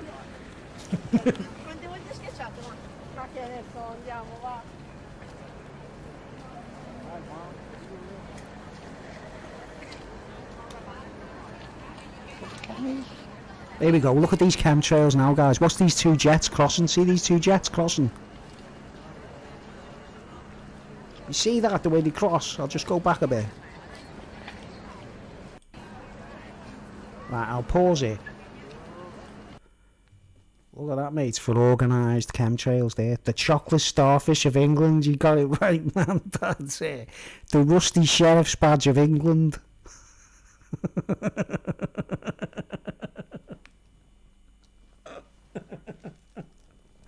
The rusty sheriff's... the rusty sheriff's badge of Britain, man. But do you notice, look at that, if for organised chemtrails, right, guys? People think we're imagining it, even above Buckingham Palace. I thought I'd be in London where Buckingham Palace is, right? And I expected the skies to be clear. I used to think to myself, they might be responsible for it, you know what I mean? Thinking, why are we getting chemtrails everywhere, over Britain, over America, everything? But, as you can see there, even above, because, like, the Queen recently had to have a vaccine for the COVID, the Queen and her husband. So it looks like something is stitching us all up, doesn't it, guys? You know what I mean? And if we get a little bit of help from royalty or the bigwigs or people with a lot of money, we might be able to do something about it, mightn't we, right? But you see that crisscross there? Look at them planes. They're organised, aren't they? They're actually organised. I've caught 2 planes. Look at them. They're like a mirror image. Right, when you actually see them moving, you'll see what I mean. They're like... I just caught these by chance, remember? So here's your chemtrails, like, you know, like proof, right? And watch out, here's the little planes there, look. I thought, oh my word, look at them go. And then I have a proper look at how many chemtrails there are spreading out, watch. I see chemtrails every day. Alright, they're still doing it, aren't they, guys? And planet Earth is being invaded by some alien, like, kind of pandemic of some kind, like. 1034.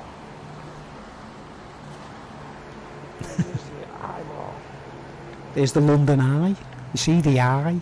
The eye? Say, Dad, you don't mind, thank you very much. See, I'm joking, I'm not... I'm sort of, we'll take that. We'll have that. We'll, you know. Yes, normal commercial planes wouldn't be allowed to cross head on that, like, exactly. You'd never see commercial planes doing that. They're like flipping red arrows or something. See, you know these statues here on the fountain? When I look close at them, they reminded me of Martian alien soldiers or something, man, like big robots. Right, but here's the bit I want to show you, right, guys, the interesting bit, right? I go up to the Queen Victoria statue here, right? I thought he was that Swiss fella. I was like, what the fuck is that possible? Okay, I'll do a bit more. There's a plane there. That's a commercial plane there, right? They travel really slow as well, you know, guys. That's something they are. Look, you know when you look up in the skies in London, right? Well, in Merseyside, where I live, our nearest airport is Speke Airport, right? And when you see planes go over, they look normally sort of go. You know what I mean? Like in London, you know, because there's like plane after plane after plane landing, right? It's weird. They don't even seem to be moving. They go like that, like, you know, they move in slow motion. I don't understand how jet engines can even move so slow, right? Only in London, though, right? And you see queues. You see a queue of 3 or 4 planes in a row, all like lining up to land at the same runway. It's weird. It's really surreal. It's not like what we see in Liverpool or whatever, because the planes are not as you know, London is the busiest airport in the chocolate starfish of Britain, you know what I mean? Right, well, watch. I filmed this plane, a commercial plane going to land, right? You know what I mean? There it is. Look at the speed of it, man. Look.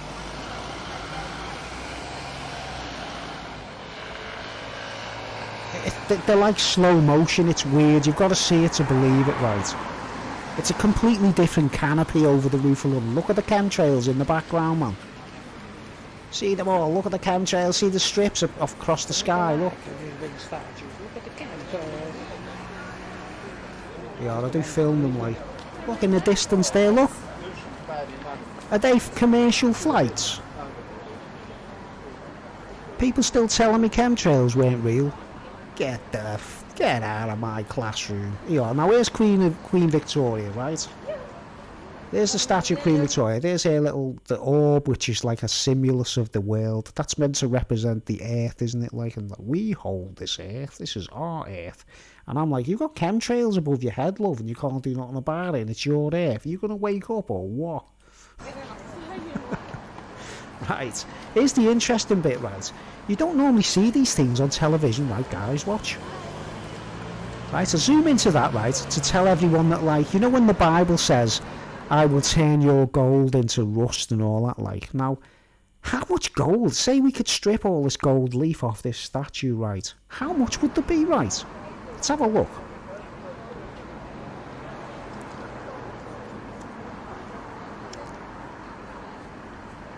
Look at the ball, look. You see, that's real gold. That'll probably be 24 karat gold leaf on it, right? Now, how much gold would it take to just cover that statue? Let's just say we could melt it and put it in a block. It'd probably be a fair little block of gold, wouldn't it?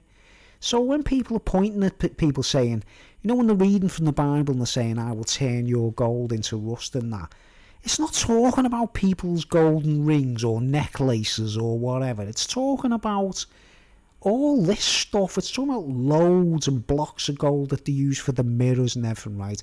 But this is the interesting bit on this statue, right?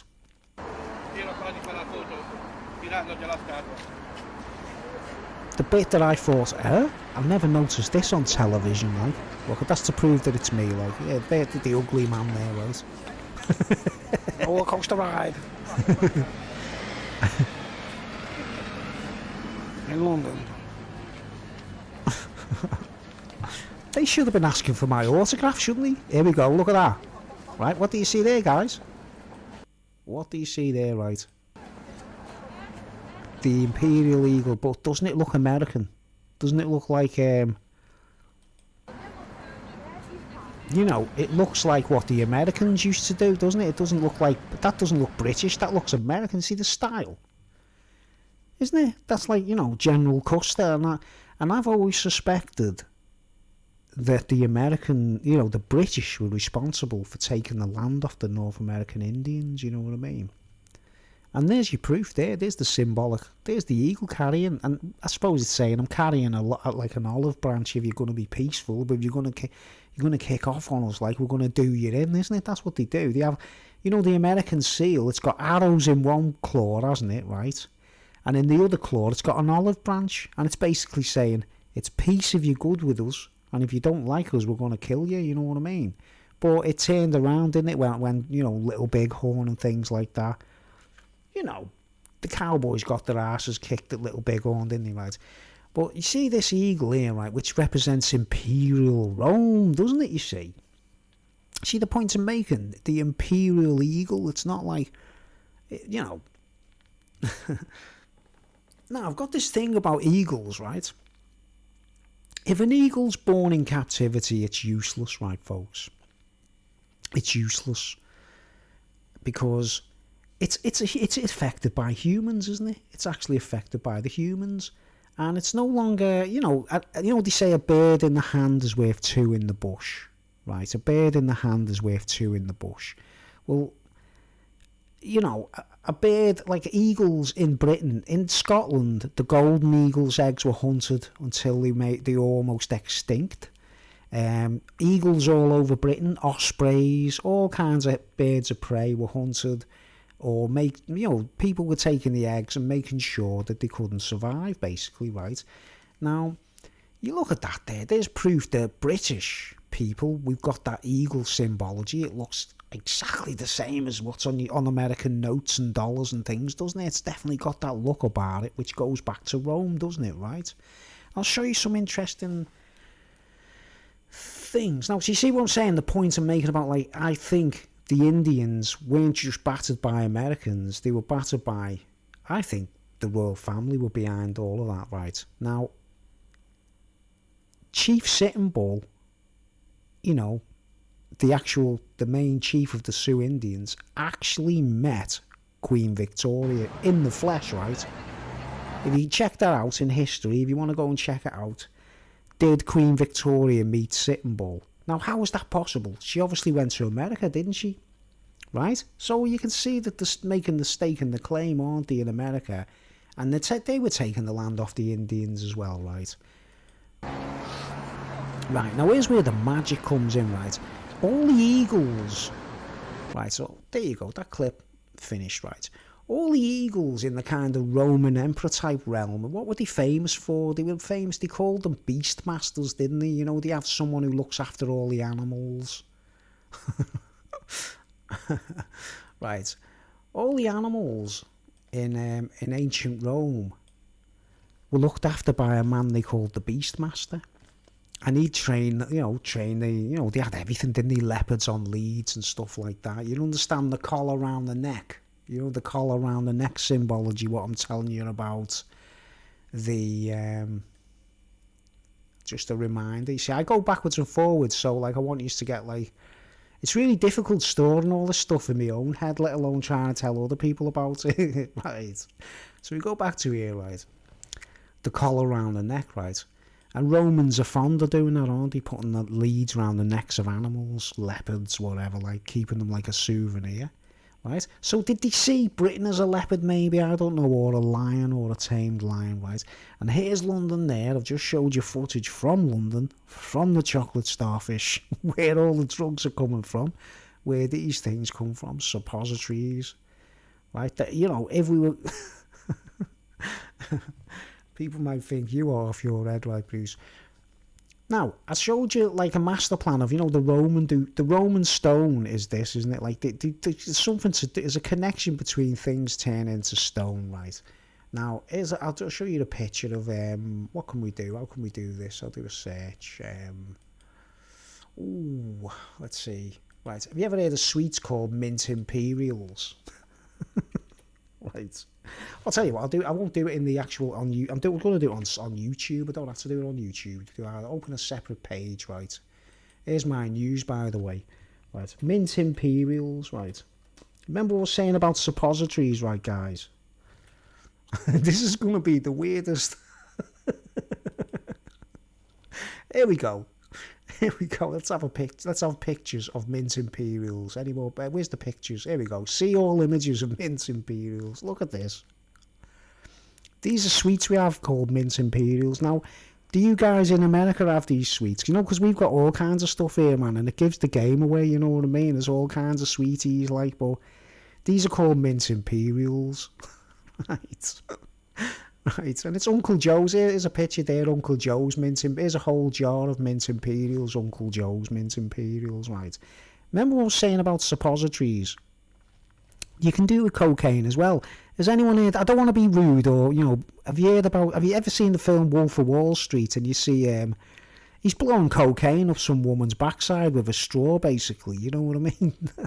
Why would they do that, man? You know what I mean? But obviously, there's other ways they'd do that, wouldn't they? They'd make these things, and they'd have them prepared in a jar called mint imperials, wouldn't they? Because obviously, they'd only be available to the imperials, wouldn't they? You know what I mean? Basically, these are only mints, aren't they? These are just sweeties, mate. Remember me? Sweeties for the kids, drugs for the adults. Right? So that's what a mint imperial looks like, you know what I mean? They look like little balls of mint, and you'd eat them, like, you know what I mean? But obviously in the drugs world, that would be cocaine, wouldn't it? It's getting interesting, isn't it? Right. Now you see, this is what's funny about it, right? Uncle Joe, whoever Uncle Joe is, mate, he's really fond of making these sweets, right? So there's Uncle Joe's mint imperials, right? I hope you're getting what I'm saying about, like, right, now I'll get another one, right? Uncle Joe's mint balls, right? Right. I'll just do a title, you know, type it in. Uncle Joe's. And it should come up, like, in the search. No, it still hasn't come up, like. Oh yeah, it is. Uncle Joe's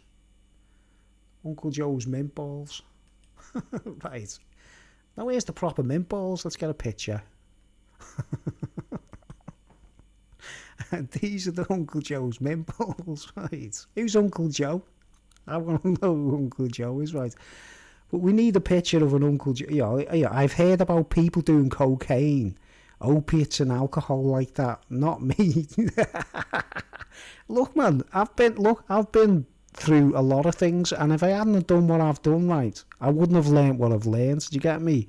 I can't hold my hands up and say I'm a completely drug-free person. I've done things, but I learned. If I hadn't have done what I've done, I wouldn't have learnt what I learnt. I've got a lot of things to talk about with drugs, you know what I mean? Hopefully. But these are Uncle Joe's mint balls anyway, right? I know they're called the other ones are called Mint Imperials, but there's something about the minty thing, isn't it, right? Now look at this, right? Here's a picture of an Uncle Joe's mint ball.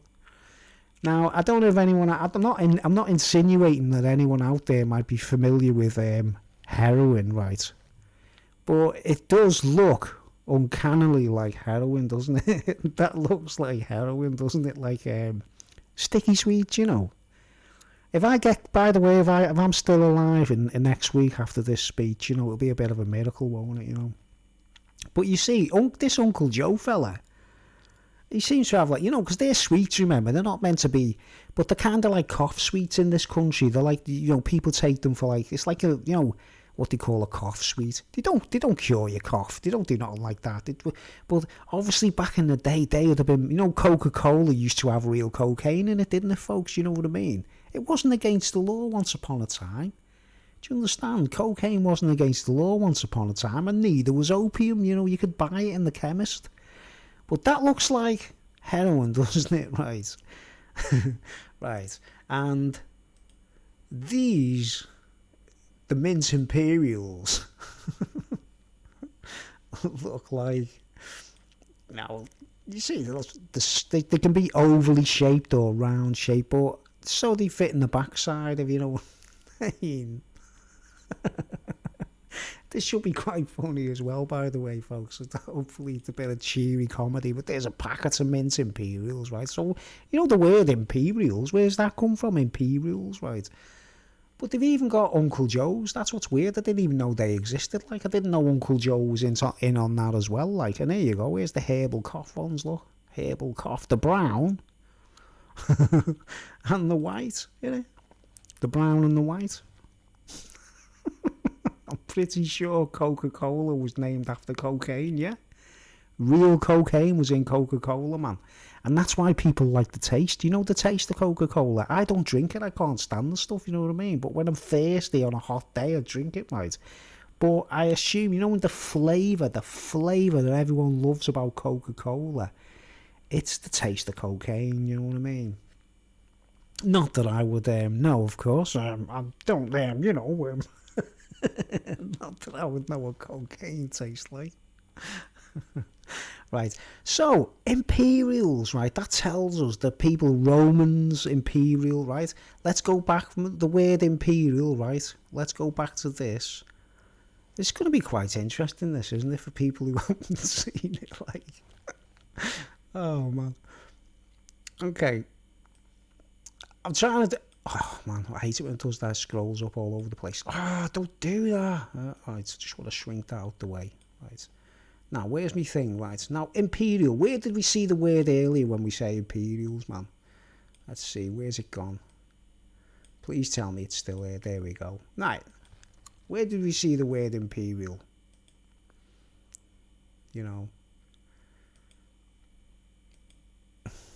Plastico della Roma imperiale. Plastico della Roma imperiale. I literally think these guys are trying to take over the world with drugs, basically. That's basically what I'm trying to say. Because when people are high or addicted to something, they'll do something, won't they, for it? They'll beg, steal, borrow to get high, you know what I mean? Plastico della Roma imperiale. Hey, I sound good when I speak Italiano, eh? Hey, what do you say? I'm from Sicily. I make the pizza like a mama used to make, eh? Look, now, that could all be a load of coke, couldn't it? How do we know, right? They say it's plastic, don't they, right? How do we know, that's not made of cocaine there, that bit over there is made of cocaine, and all the bits are sort of brown. But Hitler's plans, man, to build a city, to build Berlin, was similar to that, right? So you see, I went back to Imperial, didn't I, you know?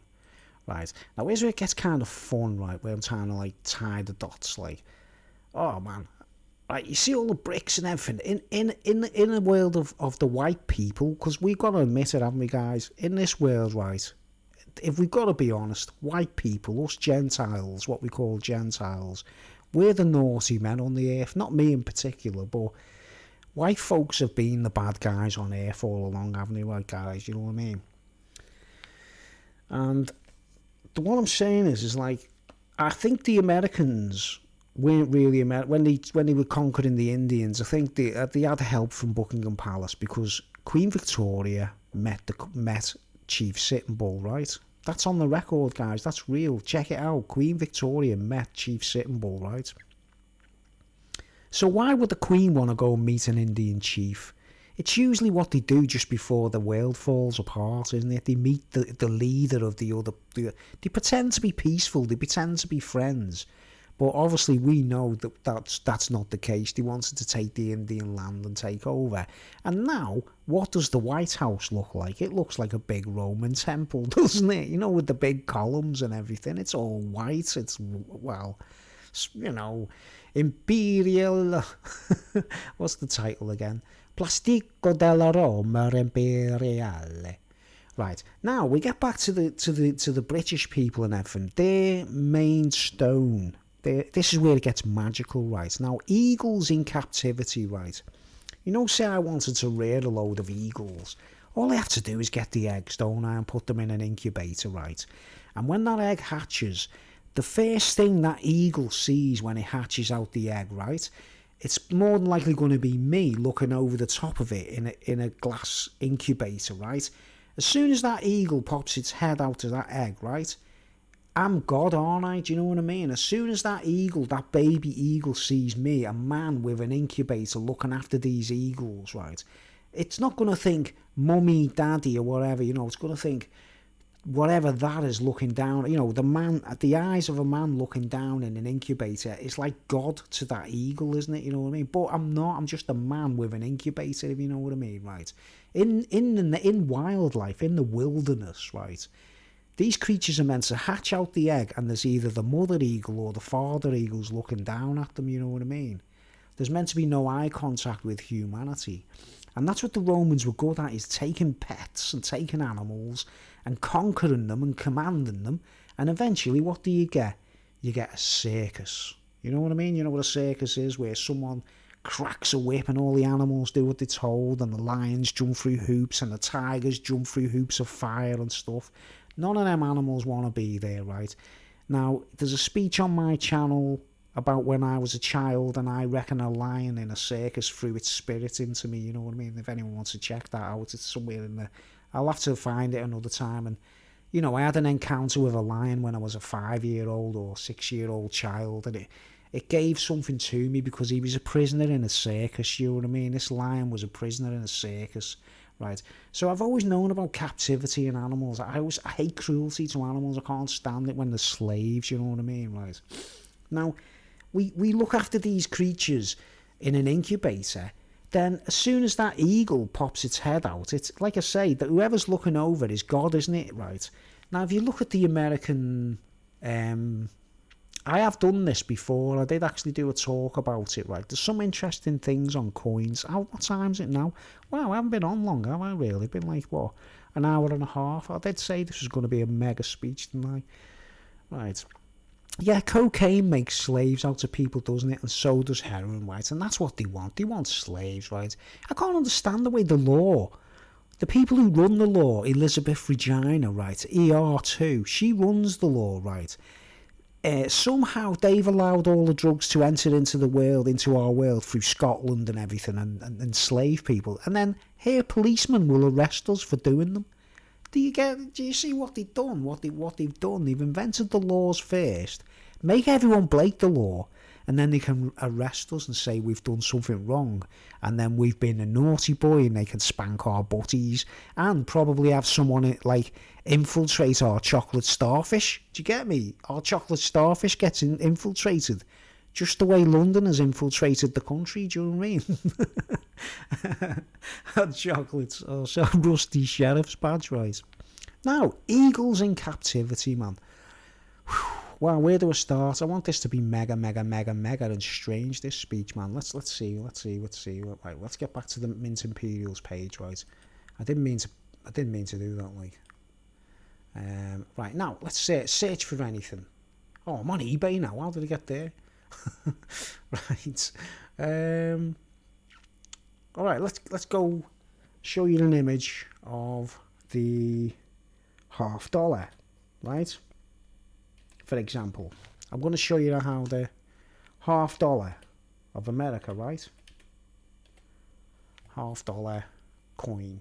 It should have pictures, right? Let's see. Come on, let's see a picture. Right, this is what we're looking for.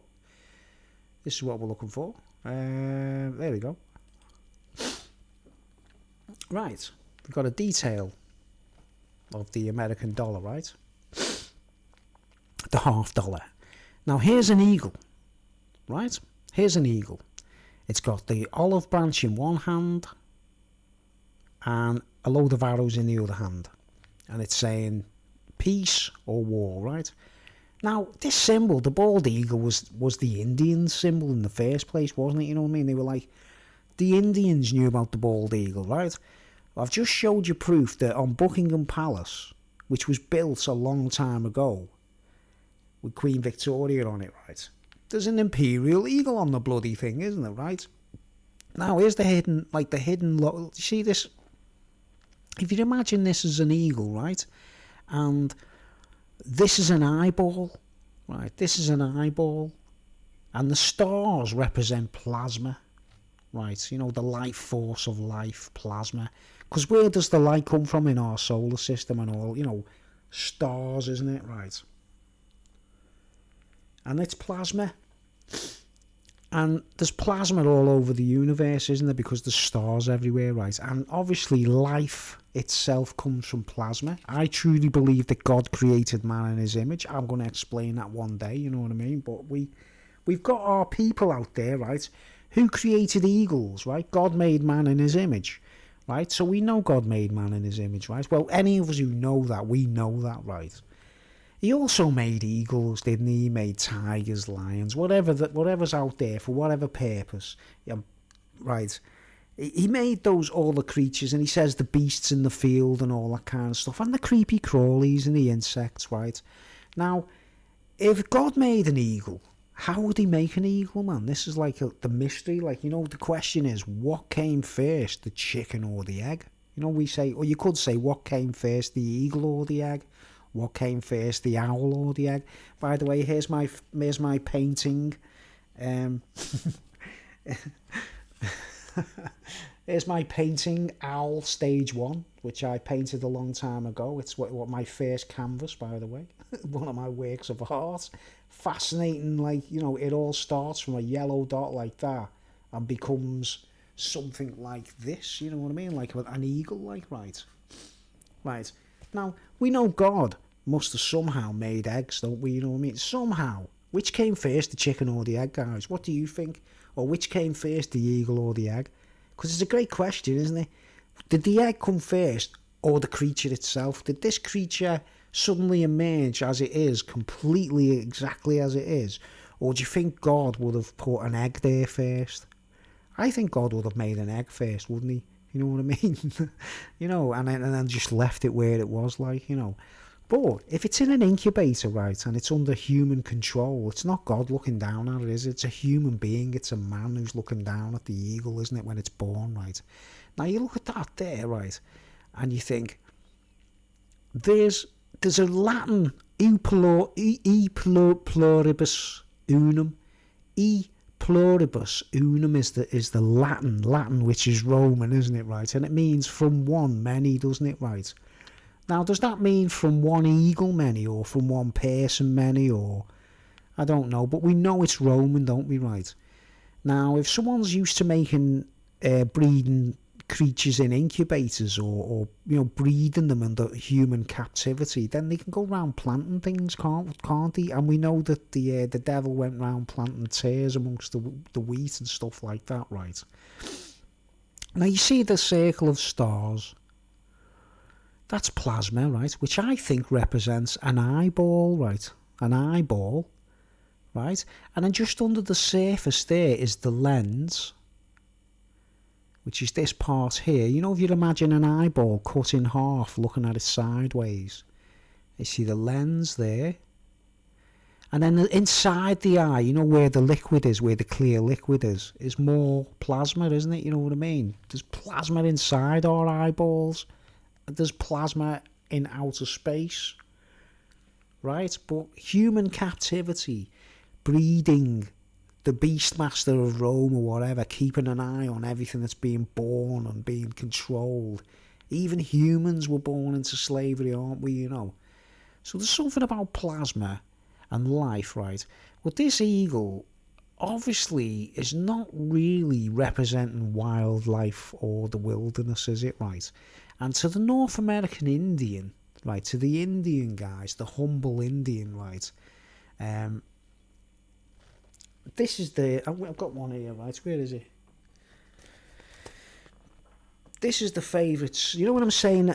I'm sure eggs can just be made like miraculously, you see, folks. That's what I'm saying. You don't need an incubator or whatever, like, right? Now, you know the enemy of the cowboys was the Indians, right? Now, I'm holding up to the camera my turquoise. And look at my turquoise, guys. I'll actually put on the big screen so you can see. This turquoise is actually shaped like America, right, folks? It's crazy, man. I bought this in the shops in Liverpool. I actually bought this in Liverpool. I'll just shrink the screen so I can just show you so on the large screen. Right. I'll show you my favourite turquoise. This is my turquoise. Do you own any turquoise, John, by the way? I know you're American, you're in America. Are you fond of the stone turquoise by any chance? You know, because like it's every Indian wears quoise, don't they? You know what I mean? You know, and there's my quoise, right? And it's actually shaped like America, you know what I mean? I've done a video about it before in detail. Because the light's not on it, you can't really see. But you see Florida sticking out and stuff. If you imagine a map of America, like, right? And every American Indian wears turquoise, don't they, right, guys? Right. Now, if you walked up to an American Indian and you said, do you want this diamond or do you want this turquoise? They'd choose the turquoise, wouldn't they? Even though that's if that was made of diamond, right? This is to sort of give you an eye of the scale. This cost me like about £10 British money, right? For this turquoise, right? And if that was a diamond, that would be about, I don't know, £5 million. Something like that, because stones just don't exist that big, do they, you know, in the diamond world, right? If you said to the Queen or the King of England, what would you rather have, a turquoise or a diamond? They'd choose a diamond, wouldn't they, right, guys? You go up to the humble American Indian chief and you say, what would you rather have, the diamond or the turquoise? They'd choose the turquoise, right? So just put that down, right? And just to show you, and just to amplify how much it means to the Indians, you know what I mean? We'll just do a search, right? And I'll just show you something. I'm trying to show you the colours, you see. Let's go back. You get the point what I'm making there? Eagles in captivity. They ain't no good to no one. There's people who, they're called falconers, by the way. In Britain, we call it falconry. They actually rear the eagles from eggs. And then they're just pets. They're just told what to do, you know what I mean? A bird in the hand is worth two in the bush. You know? The ones in the bush I'd rather any day, you know what I mean? I'd rather they have their own minds. Wildlife, you know, in the wilderness, right? I'll just go to the search engine, right? I know I'm moving through this a bit swift, guys, and it might seem a bit crazy, but just giving you a little bit of a... Right, let's have a Indian... turquoise, to show you how many people still love it, like, you know what I mean? Indian turquoise jewellery, right? And if I get pictures of it, there we go, right? Now, to some people, it's just like, you know, I have had turquoise, I like it, and yes, that looks like American, See, I don't think there'll be anyone who's a proper American, you know, like, I don't know, we call it of the land, or they've got that vibe, you know what I mean? You can go and visit Indians, can't you, if you want to, you know what I mean, right? If you've got a fondness for turquoise, right, in your heart and soul, and you've got you got Native American inclinations, haven't you? You know what I mean, right? And I see that as a badge. Whenever I see that on people, I just see that, right? Like this, for example, right? I see that, right? I know they've got a lot, though, but you see this kind of... As soon as you see that colour, right? That's like saying... That's like the uniform, isn't it? It's like saying, hey, you know, don't mess with us. We've got, you know, we're Native Americans, you know what I mean? Whereas in Britain, the Queen and the King, they wear sapphires, rubies, emeralds, diamonds, big expensive versions, guys, not like the cheapy versions. We're talking about, like, you know, go and take a look at a picture of the Queen and look at the diamond tiara or whatever it is they're wearing. Whereas this stuff, man, if you offer it to an Indian in exchange for a diamond, they'd take it straight away, wouldn't they? Look, you know, I love it. I love this stuff. It's cheap as well, you know what I mean? The Khoish, man. And I call American Indians children of the Khoish, you know what I mean? I don't know why. I'm going to say, why do the Indians like it so much? Why do they think so much of it? Like, because they still wear it to this day. You'll see, like Roger Waters was on the other day. I was watching Roger Waters talking on... And, you know, Roger Waters, their music is quite... He's been hanging out with Indians, hasn't he, lately? He's hanging out with Indian tribes, Roger Waters, right? You see his finger, man. He's got a ring with a turquoise on, man. You know what I mean? That's the badge, man. You know what I mean? These things are like a symbol of, like... You know, we're not cowboys. We're Indians. We're not, you know... Right. So... This is the bit where it gets kind of magical, right? Where I think it's crazy, right? Look, even there, look, there's a nice Christian cross there for anyone if they're like, you know.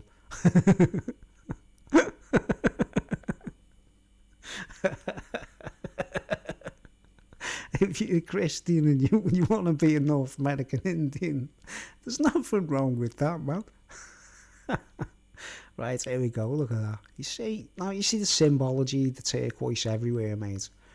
These represent eagles they can't be born in captivity, guys. You don't train eagles, do you? You don't keep them like pets. You let them be themselves, and they come to you if they're gonna come to you, you know what I mean?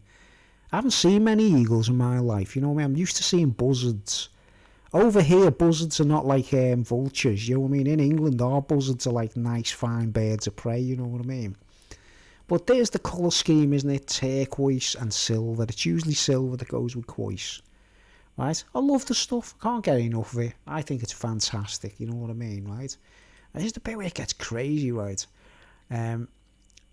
Eagles born in captivity, they're controlled, right? And we know that the symbolism... Here we go. Here's an Indian chief there. He's probably wearing his colours with pride, mate. You know what I mean? That's a warrior there. He's the son of a chief, and he's going to be next to be... This is the kind of thing... These are the royal families of the Indian people.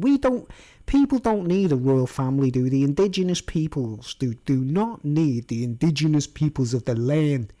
Do not need a royal family. They have their own, don't they? They got your mum is the queen and your father's the king and stuff, right? That's what I like to see, right? Now, here's where it gets crazy, man. One of my own little discoveries is like, which came first, the chicken or the egg? Which came first, the chicken or the egg? And here's a picture I'm preparing for you, right? You check out the colour of turquoise, you check out the way it looks, right? Now, look at this, man. Look at this for weird. This is what I think is quite interesting. Anyway, I'll just put this over there, out the way. And put that out the way. And here we go. Check this out, guys. These aren't just eagle's eggs. These aren't just eagle's eggs, right? These are a variation, right? I just did a search. Bird's eggs. What does this look like? What does it look like? It looks like turquoise, doesn't it? right? And that's not necessarily, what does it say? Identification. It's not a bird. It's not an eagle. I don't know. Is it just a lot of birds' eggs have got that colour, haven't they? Right. Right. And this is even better. Look at this one, for example. Look at this. Did they look like pieces of turquoise or what, man? Do you see where the magic is in wildlife? You see where the magic is in the wilderness? Which came first, the chicken or the egg, right? Now, who knows where an egg is, in a tree or in a mountain or in a cliff? We don't know, do we? We can't go round looking for every single egg that's been placed in wildlife, right? And say these 3 eggs, they could have been left there by anyone, right? And a female emerges, a male emerges, and another female, or 2 males and a male. And it's always make sure that you got your Adam and Eve equivalent, if you know what I mean. There'll be a male and a female. So, you know, when people are a bit confused and they go, you got the story of Adam and Eve, right? Well, how come this and that? And they always have these arguments about, like, well, how did he do this? How did he do that if no one else was born or whatever and all that? And say, look, forget about just human beings. Forget about Adam and Eve just being human beings. Think about them being a pair of eagles, a male eagle and a female eagle, or a pigeon, or anything else in wildlife. A cow and a bull. You know what I mean? The bull is Adam and a cow is Eve. It's just Adam and Eve is terminology for males and females that bring life to offsprings, which could be males or females, isn't it? You know what I mean? Sons and daughters, right? But isn't that amazing? Like, when you look at the stone turquoise, and then you look at these things, man, you just think, wow. And they look like rocks, don't they? They look like perfectly sculptured rocks, man. Like, they come out of the eagles themselves, you know what I mean? I find some other pictures. You see how uncannily similar they are to turquoise?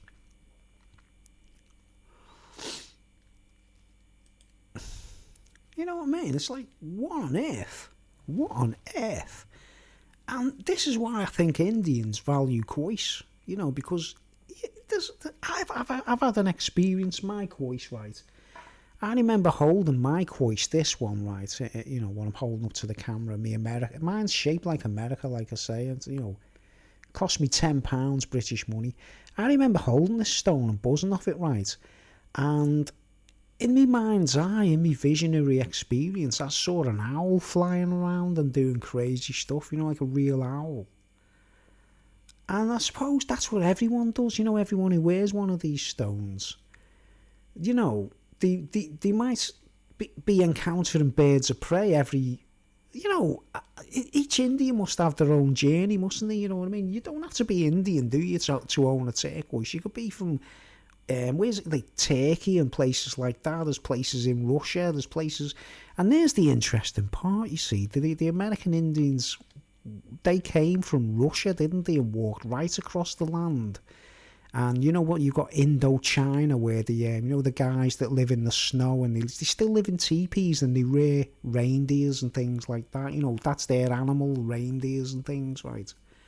And it's like, it's Russia, isn't it, right? And they go across to Alaska, you know what I mean? And then they make it to America, which tells you that, like, the irony of America, of the Native American, you know, Native American Indians, they came from Russia in the first place, man. You know what I mean? That's the big... America is full of Russian tribes, man. Right, now this is the thing, you see. Now the Romans are obsessed with their stones, you know, it's like granite and you know, precious metals. And then you got the drugs, you know what I mean, a rock. When people become crackheads in this country, they call it rocks, man. You know, when they're smoking it, like, you know, you listen to loads of pop records, man. And you know, rock songs and heavy rock songs about doing drugs. One of the biggest metaphors is rocks, you know, when people think they're talking about stones or pebbles, you know, pebbles. You know, because I know people who've been into drugs, they say we call these stones, we call crack rocks and pebbles, man, you know what I mean? Saying, well, there you go, but they're not really going to give you any wisdom, are they? They're not going to give you nothing, like, you know what I mean? Here's shell empty, look. This is the crazy magical part about it. Like, when they leave, there's this fine And isn't it the perfect? It's the colour of turquoise. You know what I mean? It's the colour of turquoise. I don't care what anyone says. So I think certain birds and species of birds, it's like it's the realm of magic in wildlife, guys, in the wilderness. You know what I mean? Because to me, God can do all kinds of things that we can't really work out for ourselves. We're never going to work that out. Like, but one thing's for sure: God does not have an incubator and have eggs in like a glass case, and he controls. And we're living in an age these days where people are growing, feeding snakes and lizards and stuff like that, keeping them as pets. There's even people keeping cockroaches as pets, scorpions, snakes, lizards. It's getting a bit crazy, isn't it? You know what I mean? And they're all in people's living rooms. They shouldn't be in people's houses in the living rooms, right? And neither should birds of prey or whatever, but people keep them as well, don't they, right? What we call falconers, right? Now, that falcon that's been trained and reared by a human being, it's going to be useless. It's not a real eagle. It's been affected. It's been ruinated by humanity, hasn't it, right? But do you not see the crazy mystery in the turquoise, man? And then inside it is this, you know what I mean? It's like the weird thing. Inside is this. It doesn't matter what species, mate. It doesn't matter whether it's an eagle, a falcon, a pigeon, a crow, a thrush, a robin. It's going to start off like that, isn't it, right? And the miracle of it turning into, what we call eagles and hawks. I think it's far out right. Now, the problem with Rome is they want us all to be... Oh, hi there. Now, here's the weird thing. Chickens and hens and that, what we call chickens, right? You see, what in the wildlife, all this stuff, all these eggs, look at the variety. Look at the variety, the colour. And that turquoise thing is prevalent everywhere, isn't it? Look, you could buy a turquoise stone in a shop, it'd look exactly like that, wouldn't it? Little dots of brown and little dots and blue, you know what I mean? Right? Now, in the world of just like ordinary, hens and chickens, right? I'll type in chicken instead of just birds' eggs, right? I just type in chicken's eggs, right? Right, chicken egg pictures, right? Remember, chickens are used to being reared in by farmers and becoming either slaves or food, livestock or whatever. Chicken.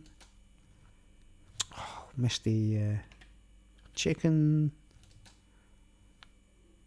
eggs pictures, right? Just pictures. And remember me what I said earlier about the paint Magnolia All White. Chicken egg pictures, right? Now where's the chicken's eggs? Look at that. What's the difference? What do you see? Do you see the colour scheme there? Like, where's the variety? Where's all the little spots and the colours and the, why the chicken's eggs just look like that? Brown or white. Isn't that weird? Right. I'm flying off all over the place here, aren't I? I don't know. Is this real? Am I talking out of my banana? I don't know. Right, but you see that? All of them are the same. All chickens' eggs. Like, chickens are lovely little creatures, aren't they? They look great, especially when they're born, you know what I mean? Like, everyone wants one of them, don't they? Man, if you didn't want one of them when you were a kid, you're not normal, are you?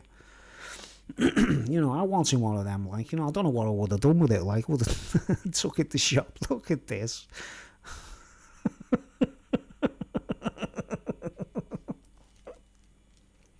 A cube.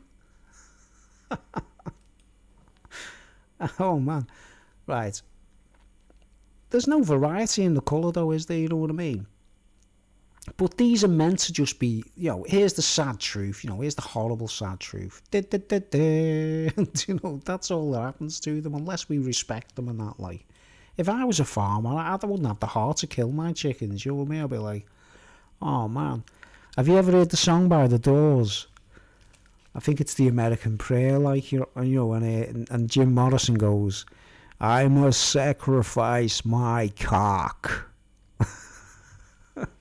And everyone would think, like, you know, people with a dirty mind would think, you know, something like phallic, wouldn't he? I must sacrifice my cock. But he's basically, it's like, you know what, you know, any farmer, they have the cockerel to rule over the roost, don't they, the rooster, and the chickens do the rest, right? And the very last straw for any farmer is having to sacrifice the cock, isn't it? You know, if they have to, like, no one wants to eat the rooster, you know what I mean? You never go to the supermarket and buy roosters, do you? It's like, oh man, it's like, it's unheard of, isn't it? It's like, don't even dare think of the cock as food, you know what I mean? Which came first, the chicken or the egg, man? But I actually think God can miraculously make... Now, they started doing these, haven't they, lately? You can buy these in the supermarkets lately. These have been popping up everywhere, man.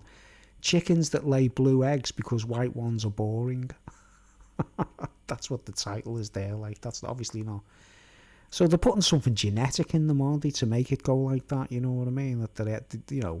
But in truth, really, it's either white or brown, isn't it, right? So these guys have got an obsession, right? The whole, I don't know where I'm going, like, my point is the captivity, eagles that we see in amongst people that are false. They're going to be in captivity, aren't they? You know what I mean? Whereas if you go into the wild and you see a proper hawk flying around, there's nothing like seeing a creature in the wild, is there, right? Now, that's not what they're turning us into, is it, guys? We as people, we're not flying around free. We're not allowed to be free. We're being reared in captivity, right? And the whole point I was making about the obelisks and everything in my town, you know, it all kind of relates to this, you see. To this is from the British perspective, right?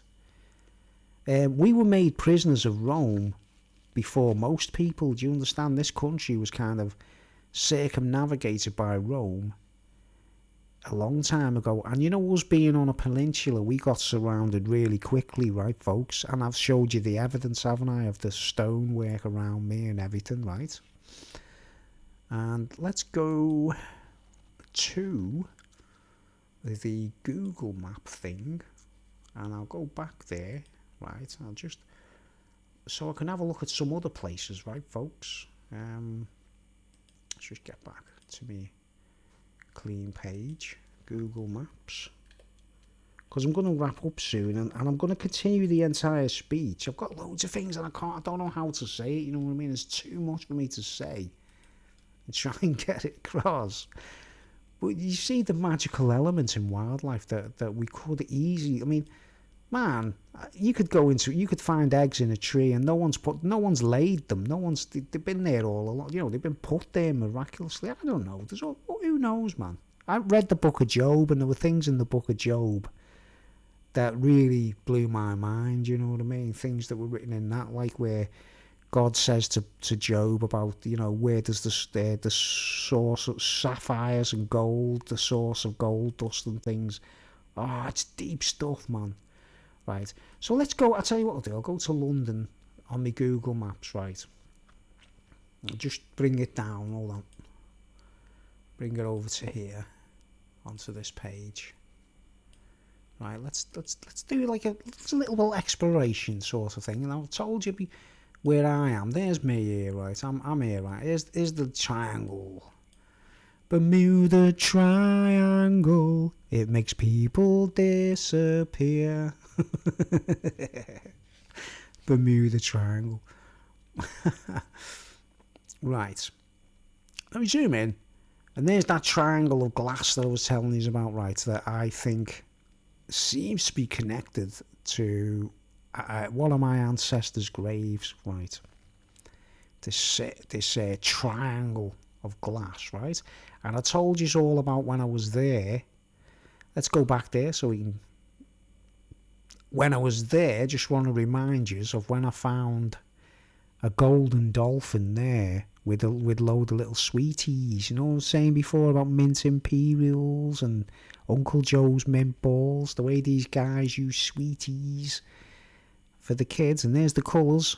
White and magnolia. This very pavement here, man, I found these sweeties with a golden dolphin, right, which was hollow. Hollow piece of gold with air inside it, right? Just reminding you of where we were. And remember, I showed you that this entire street is all cobbles. Underneath this road surface is all cobbles. Just like this here, right? Right? And this is a story about, like, I'm going to tell you the story. This is why I've got suspicions of like, I don't know what to call it, like, what's the word? Covert Nazism in my society. Right. Look there, just there. Look, I'll just zoom in there. Look at all the cobbles there, just there. There. All these cobbles, right? This was all smooth once upon a time, right? Why would they go to those efforts to put all these blocks there? You know, they're obviously trying to do like a you know, each stone could be like, you know, the game Battlefields, what's it called, Battleships. There's a game called Battleships, and you put little crosses in squares to identify where the enemy's ships are and stuff. Well, this is a way of manipulating that corner, right?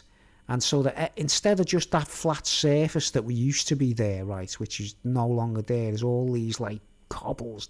Whoever put these here, what I'm saying is the only reason anyone would have said, let's put a load of cobblestones there in this corner, they have to be of Roman origin, don't they? They have to come from Rome. They have to have something to do with imperiale Roma, right?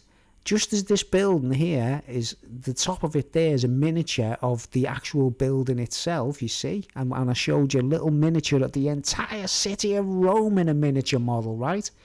Mussolini's got a model of Rome that Hitler used to buzz off as well. Adolf Hitler used to look at that model of Rome. So whoever's responsible for this triangle of stones here, this is what I'm insinuating, right? The person who's behind the idea of the decision of doing this has to be of Roman origin, don't they? They've got to be Romans, like, to carry on the tradition of using these silly lumpy stones that when you're trying to ride a bicycle over them, you can't, you're just like, brrr, do you know what I mean? If you've got a pram and you know, say your kids are asleep in the pram and you're taking them to the park and they're still asleep, you know what I mean? You get to that part there, it's like, you know, like, they're going to wake up, aren't they, in the pram, like, you know what I mean? So whoever puts all these here, I believe I've been invaded by the Romans all my life, do you know what I mean? And this is the proof.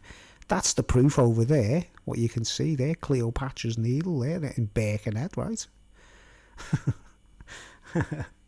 Oh, man. But here's a little story, right, guys? Here's another story, right? I was sitting at this bus stop one day, right? This is to show you that I'm not imagining things, right? I was sitting there, see the way those people are sitting down there, I'll zoom into them, look. See that? See they're sitting there, right? I was sitting at that bus stop one day, right, folks? You know, look, he's saying it, all roads lead to Rome. Exactly, that's what I did in the former speech. All roads, this road here, this actual road here, see the way it's all smooth? On the previous video I showed where it's underneath there is a load of cobblestones, all like these rough, heavy-duty bricks. And I know that that's where the greys are coming from, you know, we call them aliens and we call them greys and all that, like. I think that's where they come from, guys. I think they come from below, from all them stones, right? And the Romans seem to know how to command them and use them as puppets or something, you know what I mean? And they call them pixies and elves and all that, so that we think they're just cute little people, you know what I mean? But they're not. They're not, right? But I was sitting there one day, right, sitting there, where that person's sitting there, right, and standing there, you know, where that guy's standing there, was some fella I used to know when I was a child, right? He was my age, a person who I used to know when we were kids, we played football together, that's how I knew him, like. He actually took my place as a goalkeeper in one of the football teams, you know what I mean? I got the sack, and this guy was given my place, you know what I'm saying, right? But he was standing there, right, and with him he had his son, you know, a kid who was about 5 years old or something. He had his son with him, right, standing at the bus stop there, right, and I was sitting there and I was just minding my own business, right, and I looked to me left and seen him standing there with his son, and I thought, oh wow, there's that lad I used to know from when I was a kid, like.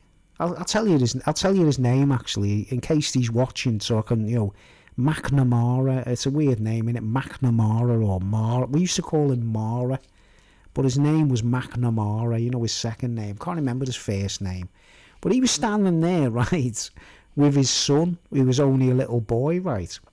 A little boy standing next to him, and I was sitting there, right, and I was just, thinking, wow, that's Mara there, standing there, right? So he took my place in goal when we used to play, football in school. I got dropped from the team, and he took my place, basically.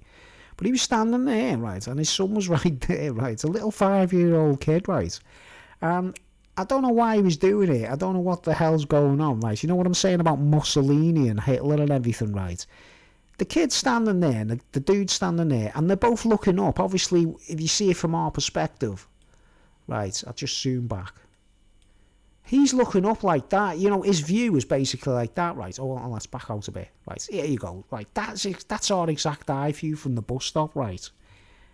The kid was looking up at this, right? And I'm on the screen there, I'm on the camera, right? He was doing Nazi salutes. I remember you talking about another boy getting a position in sports when you should have got the spot. There you go. Thanks, John. You remembered. You see the point I'm making where I got demoted. And this was the particular lad who got my spot in the football team, right? Just by chance, that was that lad. And he was a terrible goalkeeper. He couldn't even play in goal. He was crap. Do you understand? He got the job anyway, and I got rejected, right? But his son, think about this, his 5-year-old or 4-year-old son was standing next to him, looking up at this building, doing Nazi salutes. He was a child. He was a kid, and he was going like this. Right. And I was thinking, what's that kid doing Nazi salutes to the park entrance for, man? You know what I mean? He's only a kid. And I was thinking, hang on, is this the Hitler Youth or what, like? And he gets my place in goal, you know what I mean? What's a kid doing Nazi salutes to because it looks like a Roman building, doesn't it? Obviously, to a child, it looks like a kind of Roman temple, doesn't it? You know what I mean? John remembered. He actually remembered. Right, now we've got all these cobbles here, which are like Roman. It's actually recreating a Roman scene, isn't it, really, these cobbles? There's no two ways about it. I don't care what anyone says, right? So let's see if we can prove it, right? Why would a kid be standing there, right, in Birkenhead in the Wirral, doing Nazi salutes? I don't know. You tell me, man. And there's the glass triangle there, right? So we'll go down to the ground, right? And I'll tell you what we'll do. We'll go for a ride to the other place that I showed you. Right, all you got to do is go in a straight line. Watch, man. Here's a straight line. Watch it. Just go. Right, I'm going up the road. This is called Conway Street. There's one of my shops there. These are the shops I see these shops here, right?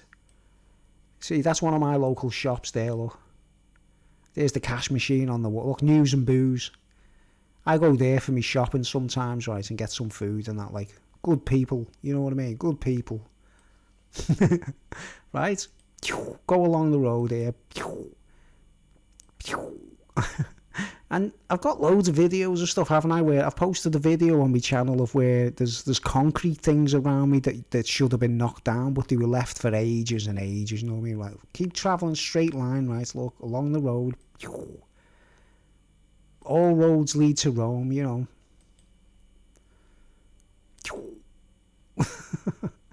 Right?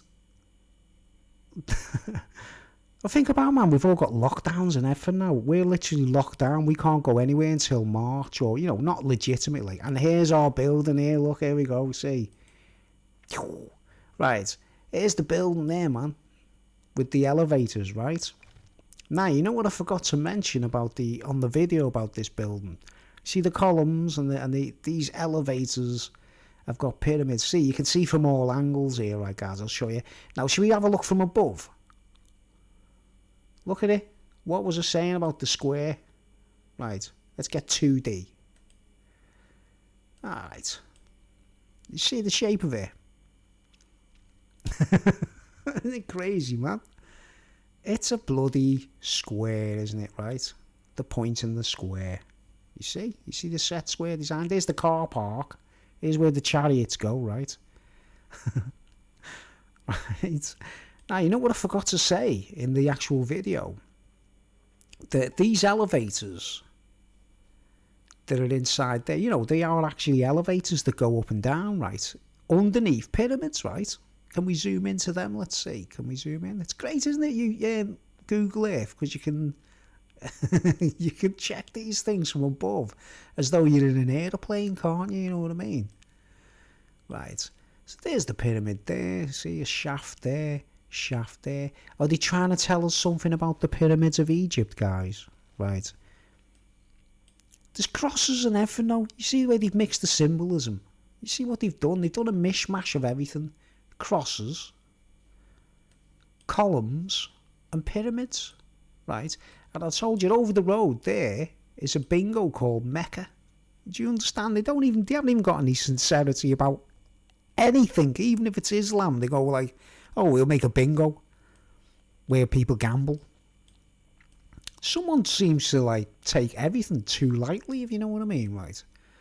Now, the thing I didn't say about these lifts, right, is inside the lifts is mirrors. I forgot to mention that when I was doing the actual original speech, right? And think about it, guys. I've got this thing about mirrors. I mean, of course, you use a mirror to look good, a mirror to make yourself look smart. You know, everyone needs to use a mirror at some point, right? You know what I mean? I only use a mirror to make sure my face isn't, I haven't got snot on my nose or something before I go out or something, right? But in these elevators, right, they put mirrors in them, and they you know what the lie is? Because it makes it look like there's more space in the mirror, right? Inside when you're standing in the elevator and there's like 5 people or something, it's to give the illusion of more space. Well, what's the point in trying? Because the floor's the same size anyway, isn't it? So why put a mirror in there anyway? It's not because they're trying to make it look like there's more space. They're just making sure there's mirrors everywhere that go up and down. You know, the mirrors are actually going up and down all day, aren't they? If there's a lift going up all down in that shaft, right, you know that it's going to be... There's a mirror going up and down there. There's a mirror going up and down there. And then obviously all 4 shafts that are part of this building, this complex, there's mirrors going up and down. And mirrors, to me, are where those alien greys, or whatever you want to call them, principalities, you know, they get into people through mirrors. That's the way I've seen it, right? Now, this is the beauty we can go. So that's what I forgot. I left that detail out about the mirrors going up and down, right? Now, you know me, I haven't even got, honestly, guys, in my bathroom, I haven't even got a mirror. I've still got my actual mirror in this pad for when I need to get dressed or whatever. Is like, you know, the disc off a hard drive. That's what I use as my mirror. I won't even have proper mirrors in here because I think entities will try and take over me flat. Right, so I evade getting mirrors to save me life, if you know what I mean. I think I don't want mirrors in my flat, you know what I mean. And what did he do when they modernise our elevators? You know, the elevators in my block to go up and down, they put bloody mirrors in them, didn't they? You know what I mean. So I can't go in my lift I can't go in my elevator without seeing a mirror, believe it or not. You know, even though I've got a choice, I don't want to use a mirror, you know what I mean. Right, now here's the weird thing. Look, they've got this weird thing. Look, pyramid there, pyramid there.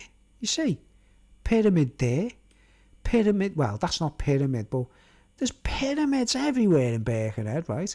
And you know what? There's even a shopping centre, right? I'll find it. It's a shopping centre, right? It's called The Pyramids. Can you believe it? I'm not kidding you. There it is. Look, let's zoom into it.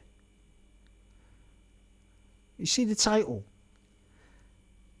It's even called The Pyramids Shopping Centre, right? So if we go, if you know, when we're talking to each other culturally, you know, we could say like, I'll meet you in the pyramids, or I'll see you by the pyramids, right? Now here's the actual shopping centre. It's a massive complex, right? It's a massive complex, but there's why they call it the pyramids. Look, there's the roof of it there, and what do you see? You know what I mean? Pyramid there, pyramid there, pyramid there, pyramid there. Man, they're putting them everywhere, aren't they? Right, the Pyramids Shopping Centre, right? Now, okay, we can just go. So you see what I'm saying? I'm surrounded by Babylonian, like someone in this area who lives around me. They're obsessed with ancient Rome. They're putting cobblestones everywhere. They're constantly trying to make us look like ancient Rome, if you know what I mean, or tiles to it, right? And so I'll zoom back, right? I'll go into 2D, right, and get my orientation proper. Orientation. Right, now here's a map again. There it is. Right, now let's see if I can see what I'm saying about the gap across where Hadrian's Wall is. It's the smallest part where they could have put. There's nowhere else that narrow, is there? Maybe there they could have put one there, maybe. From there to there. Hold on, that's it, isn't it? That is it, isn't it? Carlisle's there, isn't it? Yeah, that's it. It is the narrowest part, isn't it? I'm actually right, aren't I? That's the narrowest part, right? That's the neck of Britain. That's the collar around the neck of a leopard, isn't it? You know what I mean? So you better not do your toll. You better do your toll, right? All right, let's go to Rome, mate. Let's go.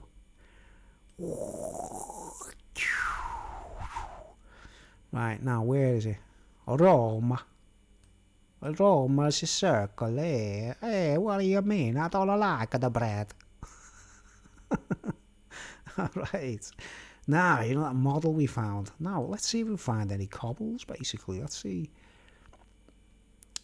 Do they actually have any cobbles? Yeah, let's see. What's all about there? Can't land on the ground there. Can't land on the ground there. Whoop. Bus stop. Right. But you know what I'm saying? I think the pyramids thing, the shafts under the elevators, right, are kind of telling us that maybe there is something under the ground, right? Now, here's an interesting thing. I don't know if this is one of my own little silly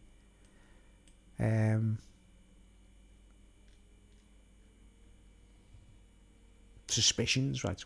Wow, my hard drive is going crazy at the moment. I don't know what's going on. It's going. So someone's obsessed with Rome, aren't they? Right. I've got an obsession with Archimedes, mate. You know Archimedes? Well, I see it's silly. Who killed Archimedes, guys? The Romans killed Archimedes, didn't they? You know what I mean? Everyone's got that in common, haven't they? Everyone gets beat up by the Romans, man. Who killed Spartacus? The Romans. Who killed our Lord Jesus? The Romans. Right, and it would go. Now, I think the Egyptian, you know, all the stuff in Egypt has been imitated, hasn't it? You know what I mean? There's some kind of imitation attempt. Masons and Freemasons, right? And then you go back like that, and there's a ball, isn't it, in space? Woo. They know how to fly from planet to planet, don't they? And they got trapped or something. I don't know. Right. So, now, let's show you another picture. I don't know if this is one of my suspicions. This is one of the strangest things I always... You know, I look at coins and things. And I'm a bit suspicious, like, you know what I mean? But you get the point I'm making about mirrors, right? And I think the entities that we know as greys or, you know, I think they come from mirrors, right? Right, now I've found another picture. So now I showed you the American coin. And it had a picture of, like, what I said was like an eyeball, you know, like an eyeball and plasma and stuff. I'm flying all over the place with the subject matter, because anyone who doesn't like me, they won't know what I'm talking about, basically. Now, let's see. Now, half penny coin. Right. Now, in England, when I was a child... We used to even... I remember spending these coins, right? That's how old I am, like, I'm a really old man, really, like. But let's see if I can find the picture of the half penny. Here we go, here's one there, right? Right. Let's find another. I'll see if I can get a clearer one, right? This is a bit clearer, isn't it, right? There's one there, right? Now, you see what you see on the picture, this, like, ship? Right. Now, have you ever like, you know, when you turn things on the side and it looks different? Now, what I'll have to do is I'll have to copy this picture. No. save picture as, right? Save image as halfpenny, right? And then I can go into me pictures to show you it, right? Let's close this down. And these are just little silly mad things that I spot in everything, right, guys? I might be... Some people might think I'm insane, you know what I mean? Some people might think, you're just completely insane, man. Right, now let's get me pictures up, right? Right, there we go. By the way, there's some of these pictures, mate. So here we see the halfpenny, right? Now, when you look at that, you just see a ship, don't you? And it's got like a Scottish flag and an English flag, and it's probably a Welsh flag, because the Welsh flag used to be a cross. It didn't have a dragon on it years ago. Right, now you just see a ship, don't you, right, guys? Right. Now, can we do this? Can we flip it on its side? Yeah, we can. And there you go. Now, what do you see, lads? Yeah, I'll zoom in. Oh, I can't zoom in while it's on its side. Let's have a look. Let's try again. Yeah, I can. Alright. And now what do you see, lads? Any answers on a postcard, please? What do you see right there on your screen? In the picture. Do you see a pyramid? Like, you imagine planet Earth being like a spaceship Earth, or, you know, Earth, like the centre of all the landmass on Earth is a pyramid. The pyramids, aren't they, right? Let's go even closer, right? So you sort of see what I'm talking about, right? And we go there, right? You see the pyramid there, man? Right, and it's kind of like, okay, those wires aren't exactly like they should be, but you get me. I see a pyramid, right? But this is the interesting part, right? You see it? Yeah, you see it, John, yeah. Right, and you look there, like there's a big letter H there, isn't that kind of thing? Like, you know what I mean? H is a nickname for heroin, by the way, in the drugs world. In Europe, if you don't believe me, you want to watch an interesting film, right, folks? There's a movie out there called Christina F. Right, Christina F. It's a German movie with subtitles about heroin addicts in Berlin. It's an interesting movie. You see David Bowie. You know, when David Bowie lived in Berlin, he's actually there and he does a concert in the film, and I saw it in the cinema, you see. It's the film that made sure I was never going to be a heroin addict, let's put it that way. Like, you know, it put me off watching it. I just thought, I'll make sure I never fall into that trap, you know what I mean? But it's actually a good movie, right? And when they're all in the nightclubs in Germany, this is Berlin, the drug scene in Berlin. When they all go to the nightclubs, when you see in the cannabis world, they do a cannabis leaf on the walls and things like that to say, legalise weed or cannabis and that. Well, they just do that on the wall. They just put a letter H on the wall for heroin in this film, when they're in the seedy clubs where everyone's doing heroin, right? But anyway, you see this pyramid here, right? And this is the interesting part, Rog. This is the interesting part. What's underneath? Everyone says, the pyramids in Egypt, they reckon there might be layers underneath, layers of like different like citadels and different like time traps. Like say you go beneath, if you go through the right tunnels and you've got the keys to Hades, as we call it, you'll find like actual communities under there and things like that, and they're like living in the past. Now watch this as I scroll down. Watch it. You see like there's one pyramid, right? And then watch this. See the floors. See the layers. Isn't that interesting? Well, it is to me, but no. Right. And the masts represent 3 layers. Do you see? 3 layers, right? And then that's the end. Right, so this could represent the entire planet Earth, couldn't it, if you know what I mean? Right, a ship. Right, but it's on its side. Right, now let's zoom back. Zoom back.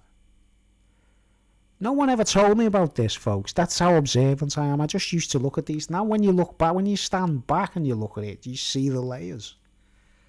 Do you see what we could be seeing there, like a secret master plan?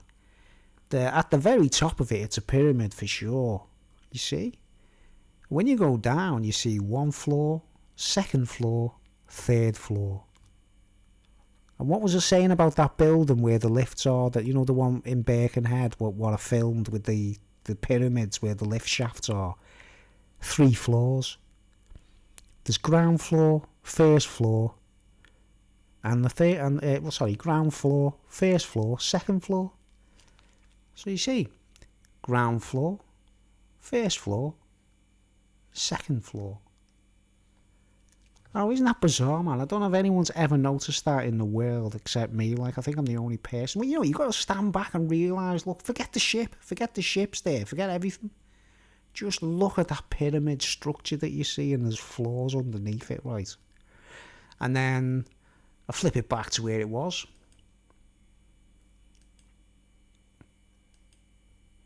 And it's just a ship, isn't it? It's just a ship. You just see sails. You just see flags, masts. And you just see a ship, don't you? You know? And you go like that.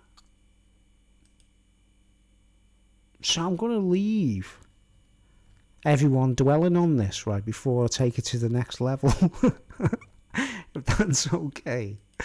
Because I think I've been on long enough, haven't I? I've been on quite a while here. Right, but, oh man, come on, look at this. Come on. What do you see? And if you get to the top and you know, oh, I don't think that's getting high, mate. I don't think that's getting high. What about that, man? Is that a mystery unfolding or what? Am I just like, whoa, Bruce has just opened the door in our brains there, man. That's the keys to Hades or something, man. Whoa, look, what's going on? That's just not one floor. Hold on. And it does look very interesting indeed. You can buy these coins everywhere, you know what I mean? You can pick one up, go to a marketplace, pick one up and have a look at it, right? And we all know, right? We all know that, you know, these coins are minted by, it's called the Royal Mint. The Royal Mint prints money in Britain, right, guys? The Royal Mint, right? Mint Imperiale. Mint, Uncle Joe's a mint ball. Now, these days, a bag of cocaine or a bag of heroin is like a bag of gold. Do you understand? People might think more of drugs than they do of money. But yeah, lower floor, middle floor. See, even that there, even where the sail is there, looks like a canopy, doesn't it? So that anyone who's on this floor doesn't know what's above there. They can't see. They'll never know that there's a floor above them, if you know what I mean. I honestly think there's 3 layers of the pyramids, you know, underneath. I think there's 3 floors, man. Right. I mean, oh man, crazy, isn't it, mate? Crazy. Has this been one of the weirdest speeches you've ever seen on YouTube or what, man? I think it is, man. But there you go. I zoom it back and I just see a pyramid in the distance, and underneath it are these multi-layers, like. And we could call it Hades, couldn't we? And there's someone's got the keys to Hades, and we all know who that is, folks.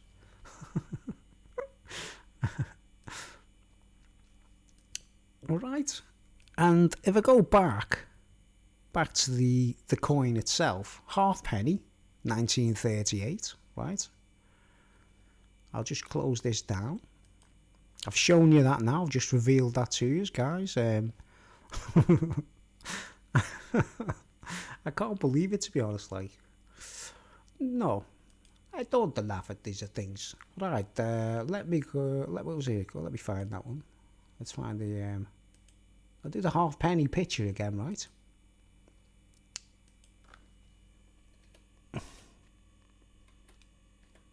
I remember spending them. You know, spending them in the shops to buy sweets. To buy sweets. And there we go. See, it says the rare and that, like. Now, I bet you no one else on this earth has ever spotted that pyramid structure hidden in them coins. I bet you I'm the first person on earth, apart from the people that made it, like. But there you go. There's another picture of one there, right? Right, there's another picture. That's the same coin, 1965. So you can see I was born in 1964. These were still in circulation when I was born, right? Isn't that crazy? You see the ship, right? Now, what's on the other side, guys? You can be rest assured. You know, what did Jesus say to the people? What did Jesus say to the people? He said, whose head is it on this coin?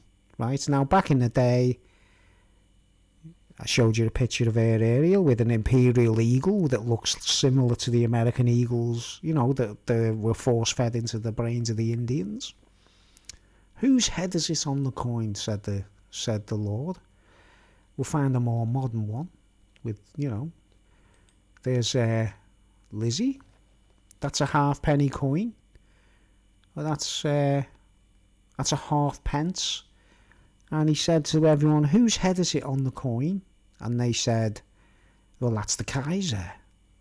Well, with the Caesar, the Kaiser. And he said, well, render to the Kaiser what's the Kaiser's and render to God what's God's, right? But if the Kaiser's on these coins, then there's obviously there's some link to Egypt, isn't there, guys? You know what I mean? There's a mystery of Egypt. There's an underworld. There's a hidden world, right? And we've got cobblestones and all the other things. And I'm going to wrap this speech up and take a break and have a cup of tea and get ready for bed. It's only 10 to 12. It's nearly midnight. So if you want to check that picture out yourselves, guys, and share what I've told you and say to people, whoa, look at this, what Bruce showed us on YouTube. This the halfpenny coin looks like pyramids. No one's ever seen that before.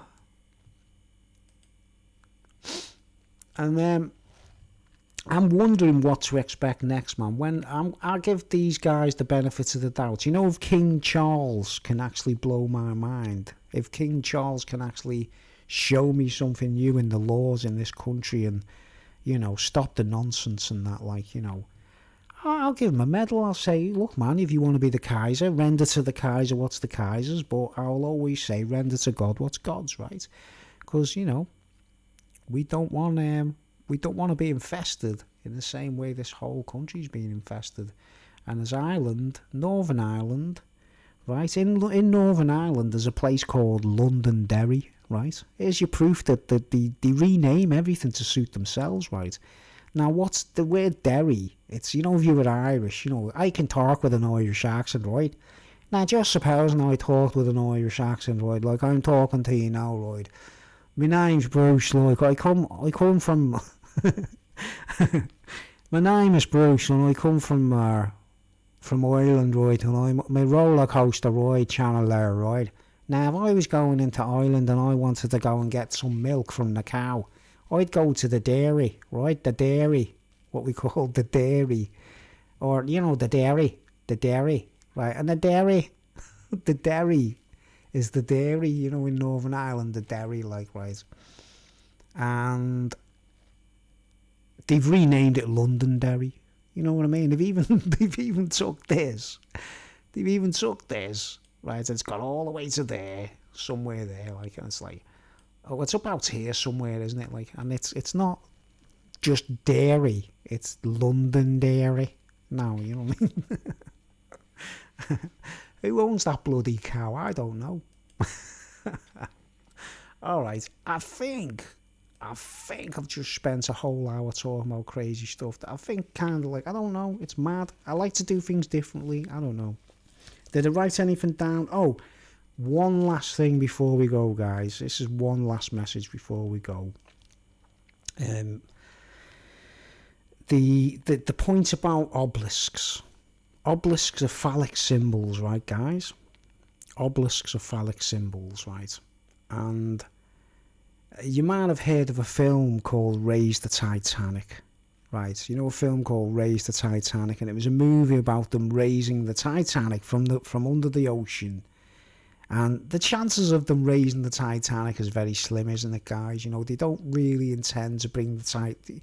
They did plan it once upon a time, didn't they, right? But now they decided to leave it where it is, right, folks? And the way I see obelisks and everything in culture, obviously the Romans, aren't they? The kind of like Babylonian, Roman, like Emperor, Cleopatra, Egyptian type union. Now, Julius Caesar actually had sex with Cleopatra, didn't he? And they had a child.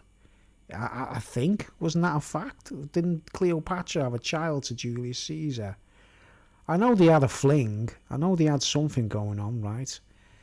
Now, obviously, to have a child, you've got to get laid, haven't you? You know, you have to have sex to have a child, right? Now, in the Freemasonic terms, right? Just imagine an old Freemason somewhere. He's like a master mason somewhere, right? And he must be hung like a donkey, right? You know, these guys are proud of their phallic, you know, their phallics. You know, they've got big penises. Basically, they've got big. We're like little tiny dwarfs compared to them, basically, right? But the funny thing is, right? Say their wife doesn't turn them on anymore, right, guys? For whatever reason. Say they don't fancy the wives anymore, yeah, right. And say they just, you know, the only way the wife can get the husband with the big phallus to get any action in bed, right, is she uses either a younger woman or, you know what I mean, or a daughter, you know what I mean, like King Herod and the Dance of the Seven Veils with Salome or whatever. You know, the only way to get this guy's phallic in action is bringing another woman into the picture. You know, like I say, I think some old women would seduce their husbands and use the daughters to do it. You get me? If the daughters are attractive, right? Now let's just suppose now is this old guy with a big penis, right? And I can't even use it because my wife doesn't turn me on. You know, when you're with a bird and she doesn't turn you on, or you're not in the mood, and nothing's gonna go, right? And then this woman, she's that ugly. They say Nefertiti or whatever, you know what I mean, and Akhenaten. Not Nefertiti and Akhenaten, right? Let's just say Nefertiti and Akhenaten, right? The top of the shop in Freemasonry, the queen of Freemasonry is Nefertiti, and the king of Masonry, of Freemasonry, is Akhenaten, right? And we know how deluded they are. They thought the sun came out of a hole in the ground, went above the heads and then went back into a hole in the ground. That's how they thought they knew everything. And yet they thought the sun came out of the hole in the ground, right? But this is the closing message, right? This man and this woman who sleep together, whatever, and he's got like the potential to have like probably the biggest penis on earth kind of thing, and she can't get him to perform in bed, right? So she has to bring women in, you know, like dancers or strippers or daughters or you know what I mean, younger women to turn her husband on, because a king would be able to do all that, wouldn't he, right? Because here's the crux: the chances of that woman getting that guy into action with his phallus is like raising the Titanic, isn't it? Do you know what I mean? It's like raising the Titanic, getting a guy to get like a hard on if he doesn't fancy his missus anymore, isn't it? Like, you know what I mean? I'm just leaving that as a kind of like a part message for a bit of humour. Any Freemasons watching, like, you know what I mean? I understand if you don't fancy your missus anymore, but you can't help it. It's just the way it is. It's not like you're doing anything bad. But if you think of him like a dude and he's been like, man, it goes back years, mate. It's like every time he had sex, it was raising the Titanic. Do you understand? But sex is nothing, mate. It's just the flesh, isn't it? We all, you know, I can live without sex. I've been celibate for years, me now. You know what I mean? You know, the last time I had celibacy, I went celibate for 12, 13 years, and then I met a bird and had another relationship, and then I wanted to get back. I couldn't wait to get back to celibacy. You know what I mean? But you imagine this like Nefertiti kind of character, this Freemasonic woman, and she needs a husband to get, you know, to show her the way, and he's probably hung like a donkey, you know what I mean? But she can't get she's trying to raise the Titanic, basically, you know what I mean? So let's spare the thoughts for that, like, you know. I know, that's just a bit of a witty. I'm just hoping that like, I've got certain people in Freemasonry, they must want my head on a plate, basically, like, if it's possible. They'll hate me even more now, I'm telling you. But man, I'm 56 and I feel like a child, you know what I mean? I could be like, I don't care. I don't miss none of that anyway, like, you know what I mean? So anyway, I'm getting off now, and I hope this has been a bit of a roller coaster ride. If you think of it in unison with what I posted the last couple of days about the local area, the cobblestones, I'm telling everyone we are in like Roman Britain. This is not Gaul. This is not ancient Britain. This is not ancient Britain. This is more like Roman Britain, and it's getting even worse now, isn't it? We've got to a point now, if I go to a shop and I'm not wearing a mask, I could be fined. I seen someone posted a video on YouTube on going around London, you know, after the lockdowns the other day, to prove that it was really London was empty, right? What layer is that on though, guys? You know what I'm saying about the 3 layers? And he went on a train and he said, if you're not wearing a mask, you could be fined £6,000. Oh my word. Someone needs some money, don't they? Someone somewhere needs money really badly if they're getting to those lengths, right? That much money for not wearing a mask. It's happening all around us, isn't it, guys? We need to get our shit together somehow, like, or you know, take it on the chin and let's all, you know, I can't wait for me guillotine, me. I'm looking forward to my guillotine. I ain't taking no vaccine, guys. I can mention these things on my channel because I'm not monetized. I can mention those words, right? I don't want to remind people about it, you see. I don't know how bad it is in other countries, but at the moment here, I can go out, I can go to shops and things. Insanity, exactly. Isn't that crazy? So, on the London transport, that was. You know what I mean? I mean, what are they thinking?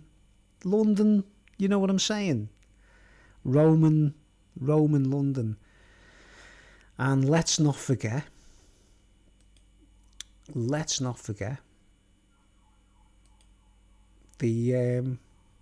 thing I showed you about the miniature city that Mussolini built, which Hitler had exactly the same. Check it out, guys. There's documentaries about it.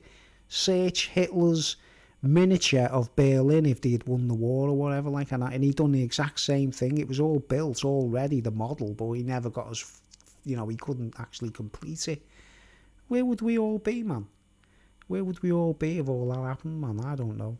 There's a movie called Fatherland with Rutger Hauer, and it's based on a novel. What would have happened if they'd have won the war? And it's just silly. It's just one of the silliest films you'll ever see. It's just ridiculous, like. So anyway, I'm getting off, and I appreciate people watching. How long have we been on? Yeah, oh my word, I've nearly made it to 3 hours, guys. I did intend to do a really long one tonight, you know what I mean? Hope to, like, I don't know, just all kinds of little subjects there, isn't it? You know what I mean?